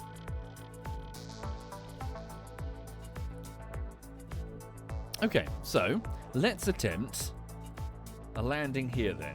So what would be the best course of action then? Maybe a maneuver here and then so do a burn and then there maybe? What do you think? Try to get in under there maybe? Hang on. Reduce our speed. Obviously, we're going to have to come in much lower. So what is that? That's 3 kilometers. That's way too low. Or what? 500 delta V? Fuck that. I'm thinking about this all wrong. We're a plane. We can fly there. Especially with the air-driven ramjets. Yeah.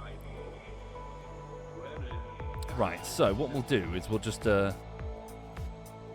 to touch the atmosphere a little bit earlier. Come on down. There, right? Try that. Right.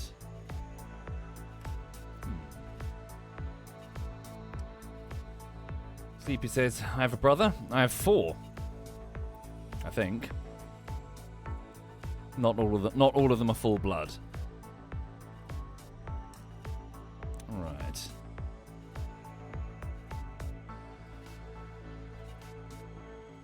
Okay.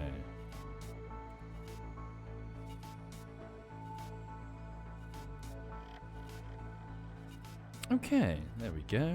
Get ready to initiate the burn. Right. Initiating a burn.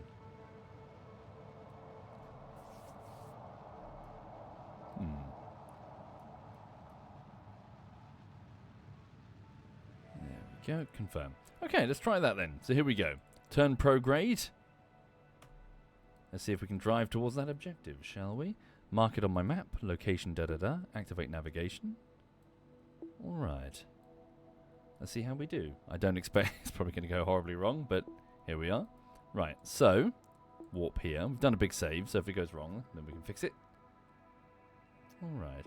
How is my ant obsession doing these days? I just gave him some more food, Tom. Hang on, let me just lean over to see if they're eating it. Hang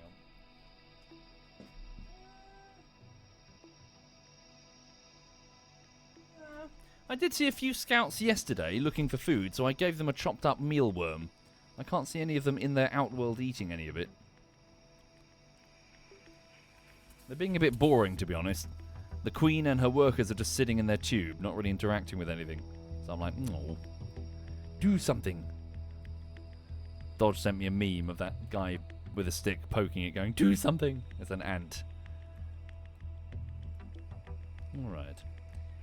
There we are. We've touched the atmosphere. Here we go.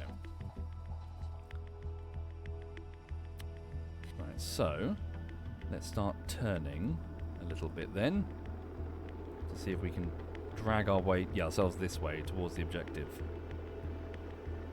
Start turning. Okay. Switch over to sea level calculations, please. And get ready to deactivate the nerves and initiate the rapiers. So I don't know how this is going to go, folks. It could be a huge disaster. So we're about to figure it out. Whoa, tumbling a little bit. Tumbling a lot. Atmospheric pressure is climbing. It stops at 35. We're going to have to kick on these ramjets. Whoa, we are tumbling big time. Right, nerves. Sorry, let me just pause it for a second. What do my notes say? So don't hit the drogues. 1, 2, 3. What does that say? 5 are engines. Yeah, hang on. 6. So disable the nerves. Enable. Hang on. Manually activate. 5. Switching something on. That must be them. Is it not them? Do them manually. Activate. Engines. Engines activated. Are they closed or open? Right. Manual. Activate engine. They're currently air breathing. Mode air breathing. Mode air breathing. Okay. So get ready to spin them up. Get control. I need control. Come on, give me control. Just tell it to point prograde for now. Oh, fuck. We're way off. Jesus. Come on, get control. Use the flaps, get control. Okay, I'm upping up the engine. There we go.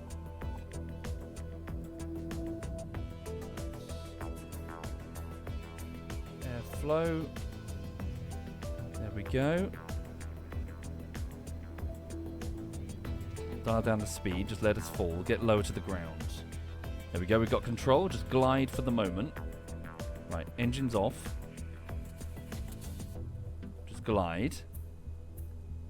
Okay, I've got manual control. Okay, so 18.3 kilometers. No, we're still tumbling a little bit, aren't we? It's fine, just bleed off a bit of speed. Oh, fuck. No! Who did that? Oh, no, they were still armed. Fuck. Fuck, fuck, fuck, ass, fuck. Damn it. They were still armed, which means they've auto-triggered and they've screwed everything up. I can cut them, but I need them for the landing. Ah, load. Rats. Not on lathe, Sleepy Raccoon. No, not on lathe. Okay. That's a fuck up and a half. Where are we? We are approaching the burn. Okay, go easy on that burn. Not so aggressive this time. Because we were way too short. So let's dial that down this time. So, halve it. Oops. Put it on around 25. Try that instead. Okay. So, how far to the maneuver? 4 minutes till the maneuver. Sorry, can I just check these groups again? Sorry, switch off the fucking shoots. Disarm. Right. Disarm. Okay, they won't do that again. Right.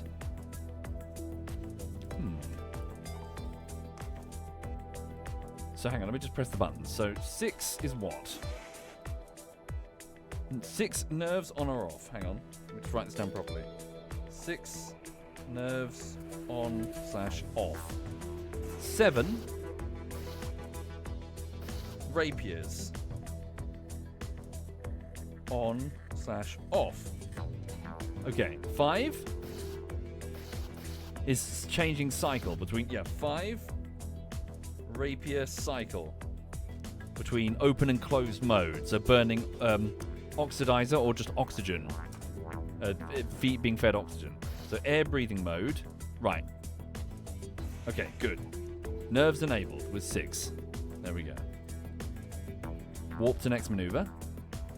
Quick saver this time. Be a bit more gentle. There we go. Alright. Initiating burn. No, RKL. I'm not using any mods. Okay, confirm. There we go. Warp to next maneuver. Here we go.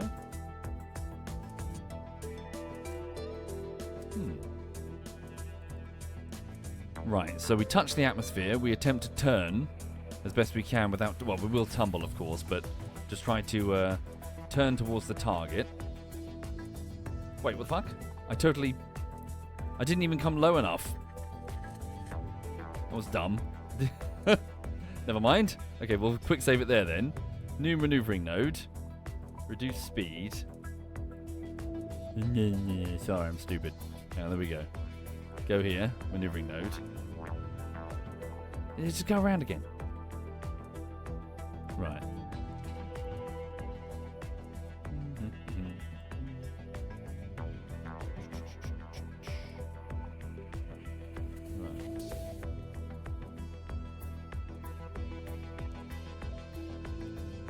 There we go. 2 blocks of ice and a desk fan. Instant aircon, his name's. Yeah. Had the fan running on me all night. Alright. Stop. There we go. Give that a welly instead. Warp to next maneuver.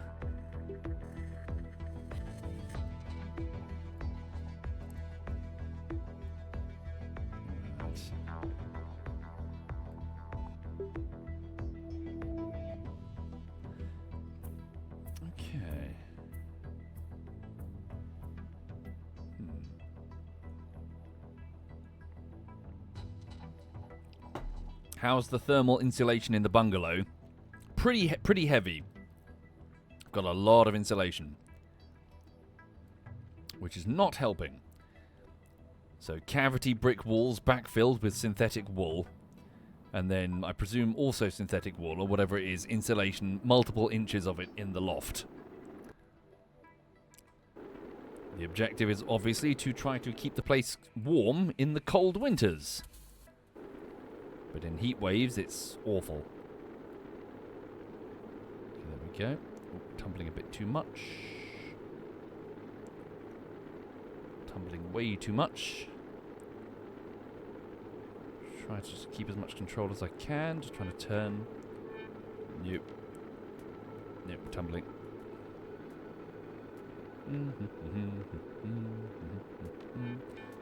Right, switch over to... There we go. Switch over to sea level.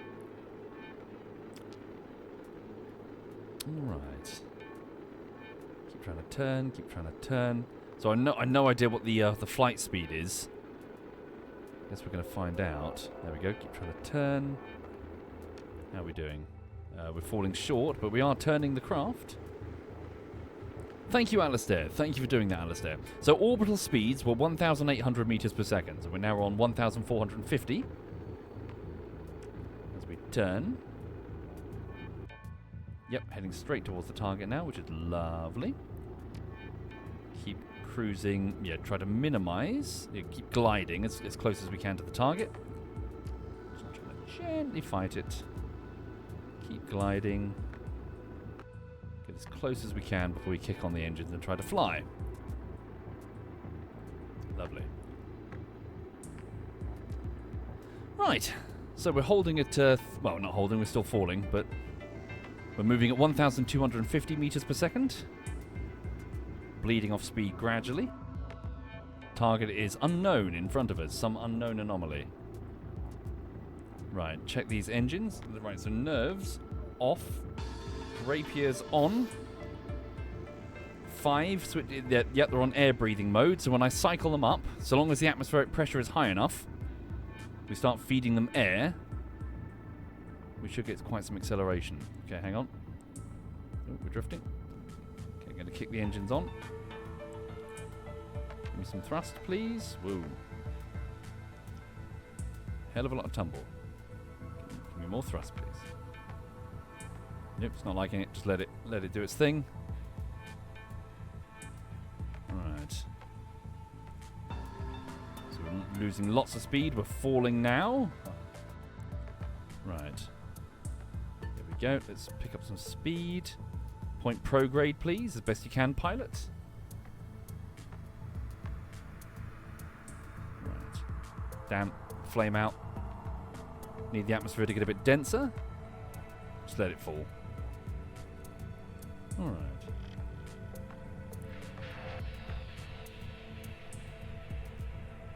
Do I see myself getting married anytime soon? No. Alright. But a bit of an easy answer there? No. Okay, 15 kilometers and falling. The atmosphere is getting denser. Let's kick those engines up. Give me a slight spin. There we go. There we go. Looks like we're getting control. There we go. Can I lift the nose? Gently now. Pick up speed. Okay, air is getting, rammed into those engines. Let's go. Pick up speed. Come on, lift that nose, lift that nose. We're still spinning for some reason. Why are we spinning? Lift that nose. Oof. Come on. Need to pick up some speed here. Hang on. Fine, point prograde.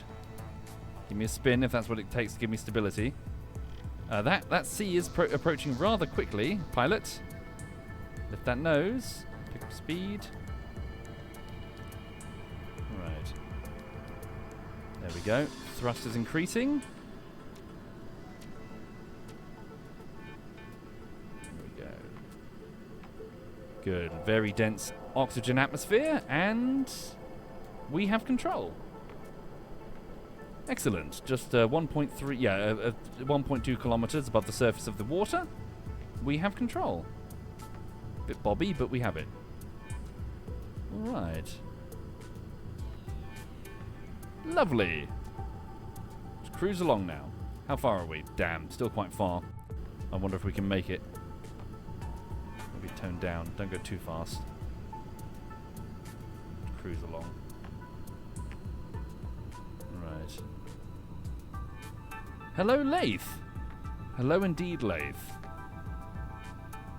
All right.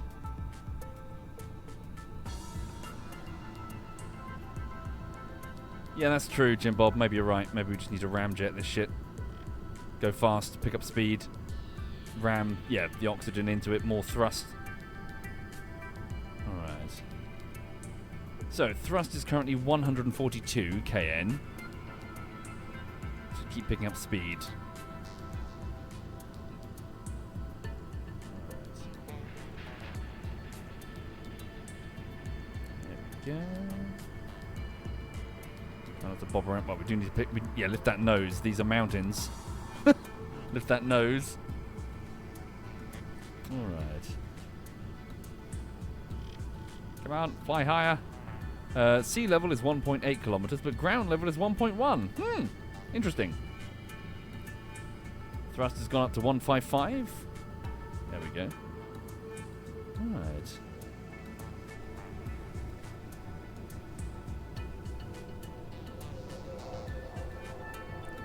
Bit of a bumpy ride, but it's hopefully not going to get any more bumpy. Let's pick up some altitude here. Alright. Anyway, sorry, for those joining, you're looking at a space plane on the moon of Lathe. We're not on Kerbin. I've sent a manned mission before, but it didn't go well, so I'm hoping this one will go a bit better. Lift up the nose! We gotta climb!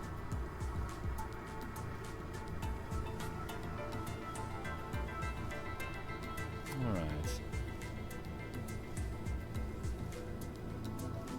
There we go, just hold steady.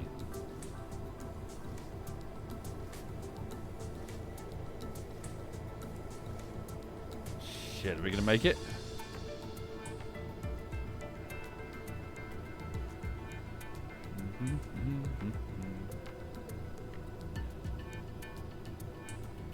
She's trying to pull the nose down on me.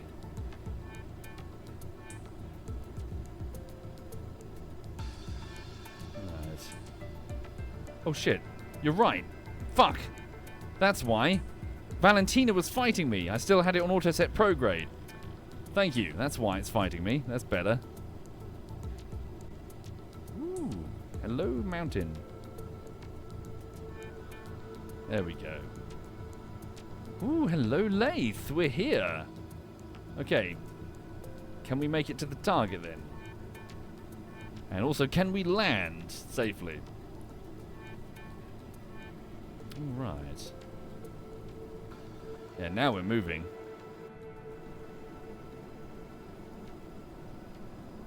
Okay.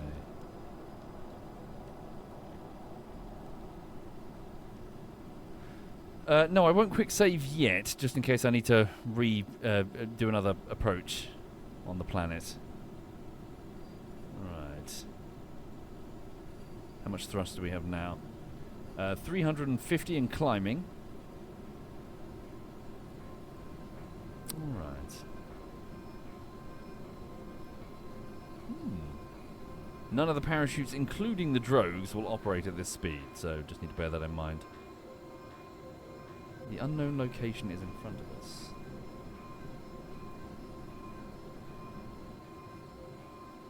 Yeah, don't go too fast.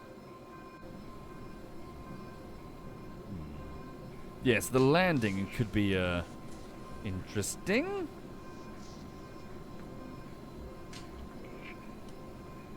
Alright. Well, that's normal, Raccoon. Be chaos if it weren't. Okay, so what are we seeing here? So a large impact crater, by the looks of things. Maybe dial down the speed a bit, otherwise we might have trouble.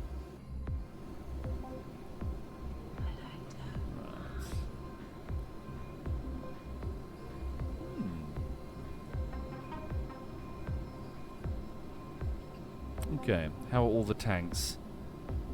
I worry about the ascent. What about half? I mean, is that enough to take off safely and get into orbit again? Alright. Oh, Swedish. Right, so looking for that edge of it's there, so it must be over there. What we're looking at is here. That's the anomaly. Keep bleeding off a bit of speed. Get ready to initiate the drogues. Drogue should be button number 2. Okay. Keep bleeding off speed.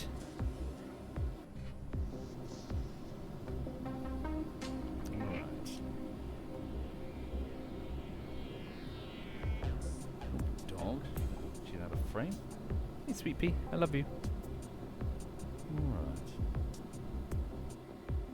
So, what is this then? What sort of anomaly? I must admit, Kerbal missed a trick with its anomalies. They're often a little bit boring, and their flavor text is very uninspiring.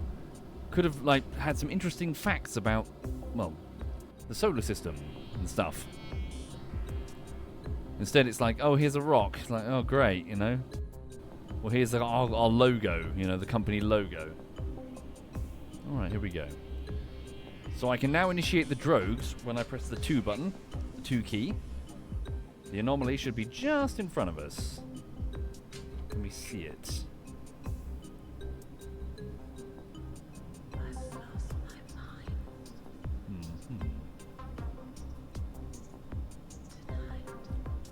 Right. I can't see it. Should be in front of us somewhere. Or is that it there, maybe? No, it's still in front of us on the nav ball. What is it? Could be.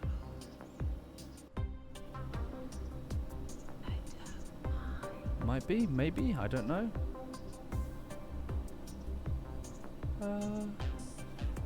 Then again, my waypoint isn't necessarily the target, it's where I put the satellite marker. Could be. Okay, yeah, we're about to fly over it, so I'm guessing that was it. Okay. Let's come about.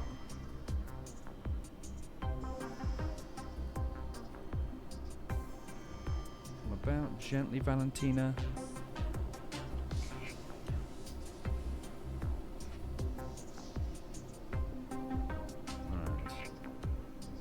It works though. It's cool. Whether or not we can get up again is an open question, but it works. And I now know how to send things to Jool reliably. Alright. I wonder what that is. Which planet? Probably Val, the icy one. Alright. Hagen says, do I often have trouble getting it up? I don't know, ask your mum. Never had any complaints. Hang on.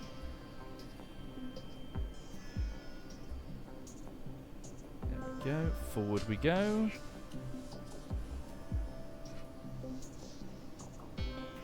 Get ready to initiate the drogues. Get a little bit of altitude for the sake of the shoots. Right. There it is. That must be it, whatever it is. Hopefully we stick the landing. Alright. Here we go. Burn off speed. Lower the gears. Initiate. Get ready. Right. Drogues deployed. Drogues deployed. Right. Main chutes deployed. Please don't overshoot. Deploy the chute. Deploy the chute. Oh, fuck. Very good. Cut the drogues. Cut the drogues. Here we go. Hang on to something. Right. Nice and gentle, Valentina. Give me a closed cycle immediately. Closed cycle. Burn oxidizer if I need to. Stand by. Get ready to touch the sand. 19. 250. Stand by. Stand by, 170. Gently now, gently now. Slow burn, 80, 70. 60, slow burn, 50. 30. 20. Touchdown, cut engines. Hold, Valentina.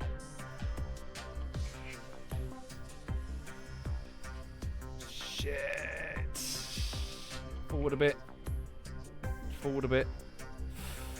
It's awkward, it's heavy. Oh, fuck. Can we shimmy onto our belly?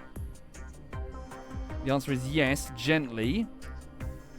Right. Get ready to initiate shoot. Armed. Fuck. Shimmy onto the belly. And up. Gently. Gently. Gently, gently, gently, gently. Come on. Come on, Valentina. Oh, that could be too heavy. Oh. We're okay. We're okay. Stand by. Start retracting. Initiate brake. Group. Retract. Retract.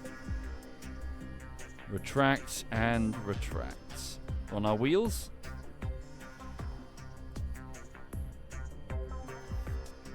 And switch off closed cycle. Brakes disabled. I've got it. That went well. That went very well. Hang on. We did it. We're down. We're on lathe. We did it. We did it. Holy shit. All right. Okay.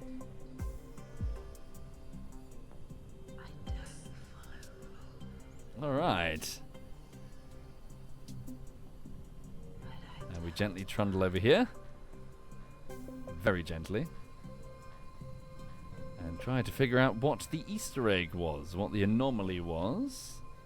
But do we have the fuel to get back in one piece? That's the question. Bear in mind, we do have a spaceplane with ramjets. So, if I essentially accelerate and start gradually climbing, can I get up to meet the refueler? Alright.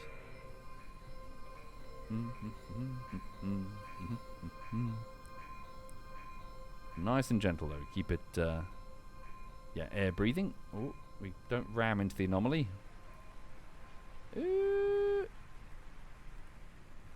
And turn it sideways just in case we can't easily reverse.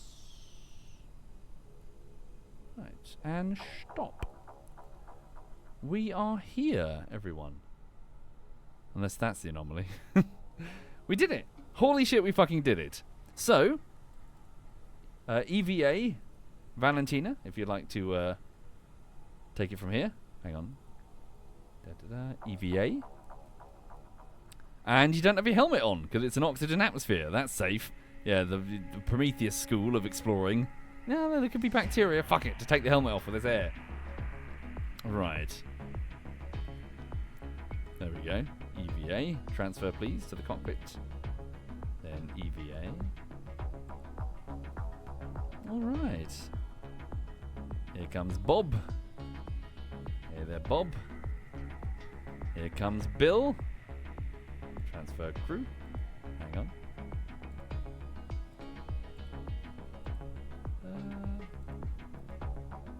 Right.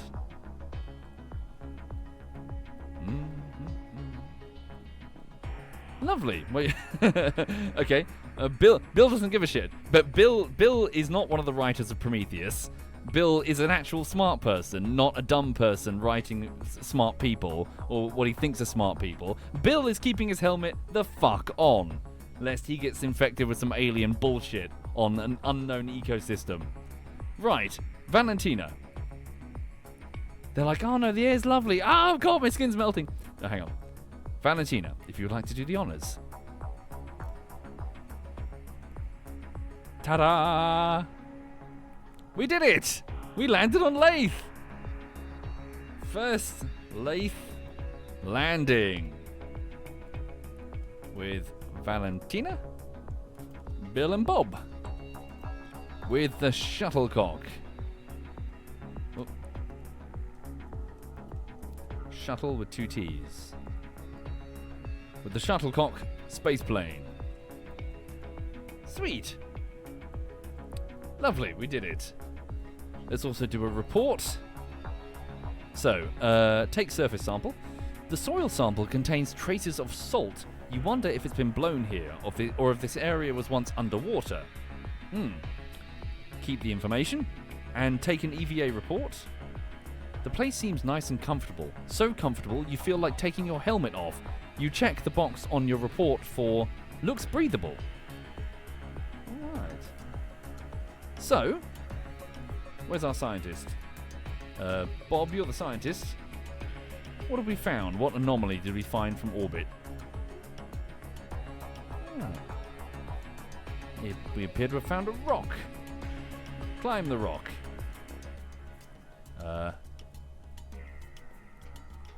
Was this it?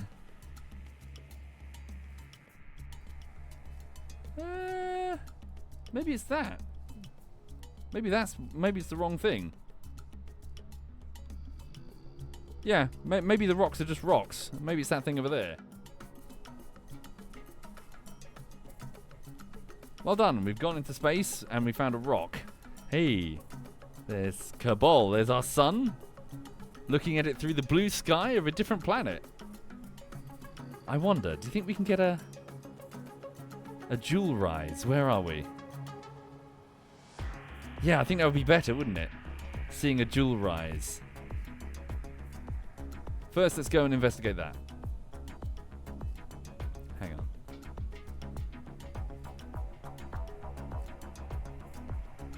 Okay. Wait, what am I doing? Got a jetpack. Oh, never mind. Right. Is that not going to work? No. Gravity's too high. Atmosphere is too dense. Okay. How far away are we? Oh, it's a bit of a run. Damn it. Can I speed up time? A little bit.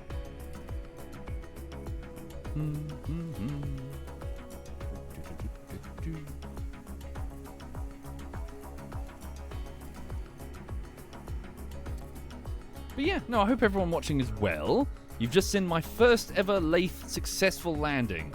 I think I landed last time, but I horribly broke the ship, so I just loaded it. Alright. Where did Lulu go? She's probably fucked off to the garden. How am I surviving the heat? Not well, frankly. I need to go after the stream out to the conservatory and try to lash a canvas tarpaulin up onto the conservatory glass again. It's fallen off.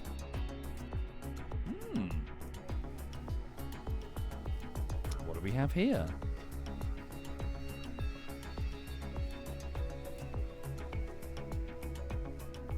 Hello. Take surface sample. But is this something special? Another geothermal vent. Plant flag. Take surface sample. From Lathe Shores. Yeah, we already have that one. A ground nipple.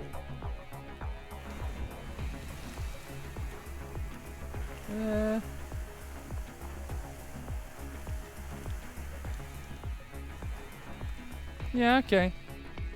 I must admit, again, I keep saying it. I think it's disappointing, the Easter eggs in Kerbal. They could have put so many more interesting things. I would love to have found life, for example. Like, imagine finding a little critter or something. Being like, oh my god, our first ever alien. I don't believe it. Right.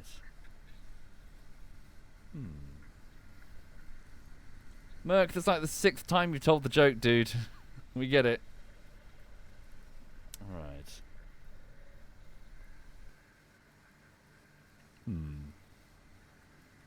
Okay. Yeah, we'll just leave it. Just another geyser. We found loads of those. So there's geothermal activity. So presumably there's hot rocks under there. So presumably the magma is close to the surface. And the seawater is essentially going through cracks and fissures in the terrain, where it's finding a chamber, and it's subsequently warming up, boiling, and then it's being discharged as a giant, pretty geyser.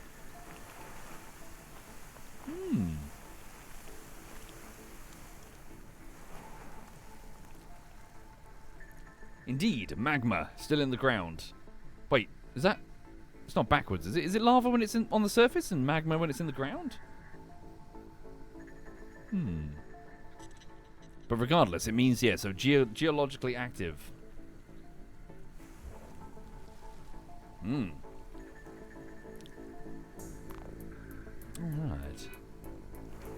I think there was a geyser in America, and it's famous for being extremely predictable. And it's so predictable that apparently back when the Americans were first colonizing and moving across, like the setting up homesteads or whatever, the Old Faithful, that's the one, thank you. Apparently it's so predictable, like every 40 minutes or something, they used to use it to clean their clothes. Yeah, just put your clothes on next to it, it's fine. Cheers! I just find that funny. Like this amazing geological, oh my god, this, yeah, just use it to clean your undies. Alright.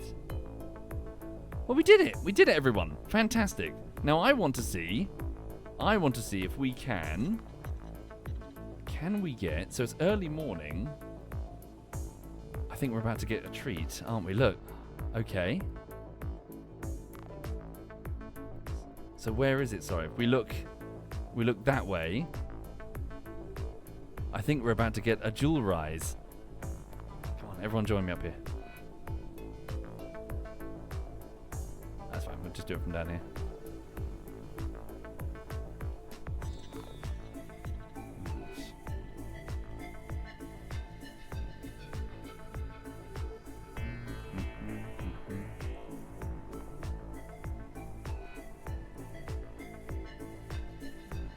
Go. Come on, get over here. Bill, stop prattling around. Bill still refuses to take off his helmet. Alright. Let's have a look. Are we going to get a Jool rise? What's that? It's one of the moons. What is that? That is... that's Tylo. The moon of Tylo that keeps giving us assists. And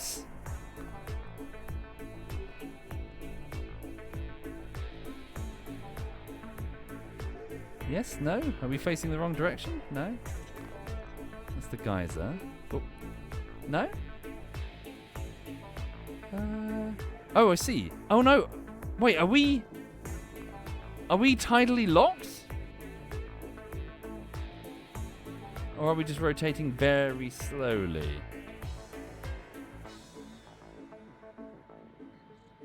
Wait! Oh my god, are we tidally locked with it? Does that mean if I were to... No, surely not. Can you land in a position on this planet where it's completely still in the sky and never moves? Taking up, like, if you were to go... It must look amazing. Like here, maybe. You look up and there's nothing but Jool. Ah. Okay. Cool. Very cool. But hang on, if that... Wait, so hang on. If that means... Oh my god, damn it. I wish I'd known that sooner. I would have landed and then seen... Because I've definitely seen it on a trailer for Kerbal Space Program. You can get the sunrise, so an eclipse of the sun by Jool. That must look beautiful. Yeah. Okay, so it's not going to rise because we're turning with it. We'll see the other moons, though. Tylo, of course. Neat. Very neat. Still, okay, sorry, exciting. So I did it, everyone. We've successfully landed on Lathe for the first time properly. Now, the next question is, can we take off? Or do we need more fuel for that? And even if can we just get into low orbit? And then the refueler can come down and meet us. Yeah. Right. I am going to bog off. It's been 2 hours and 40 minutes. I've got lots of chores that I need to try to do today, mostly garden related, so I doubt I'm going to be able to do them due to the heat wave. What I am going to do, though, is go up a ladder, try not to break my neck, and see if I can strap a canvas onto the conservatory glass in such a way that I can try to cool the building down. So, and get some lunch. I'm hungry. But thank you for watching. Right. This evening, now, okay, here's the thing. This evening, I'm planning an event of a game, but it's a big question mark on whether or not it's going to work. It might not work, so bear with me. I'm sort of working behind the scenes to see if I can get this thing going. So expect potentially it at 8 o'clock, but if it doesn't work, then it doesn't work. Bear with me. So yeah, we'll see. We'll see about this evening. But thank you for being here, folks. Have a lovely, lovely afternoon. Hang on. Who's doing what? So Edberg is doing RimWorld, Sam is doing XCOM, Ryu is drawing art, and Alistair is doing his Guna game. I'll leave you with Alistair then. So Alistair will insist that he's not playing a Guna game, but also the protagonist, her armor is basically her tits and her ass. That's it. So, thank you for watching, folks. Have a lovely afternoon. This is Alistair being a pervert.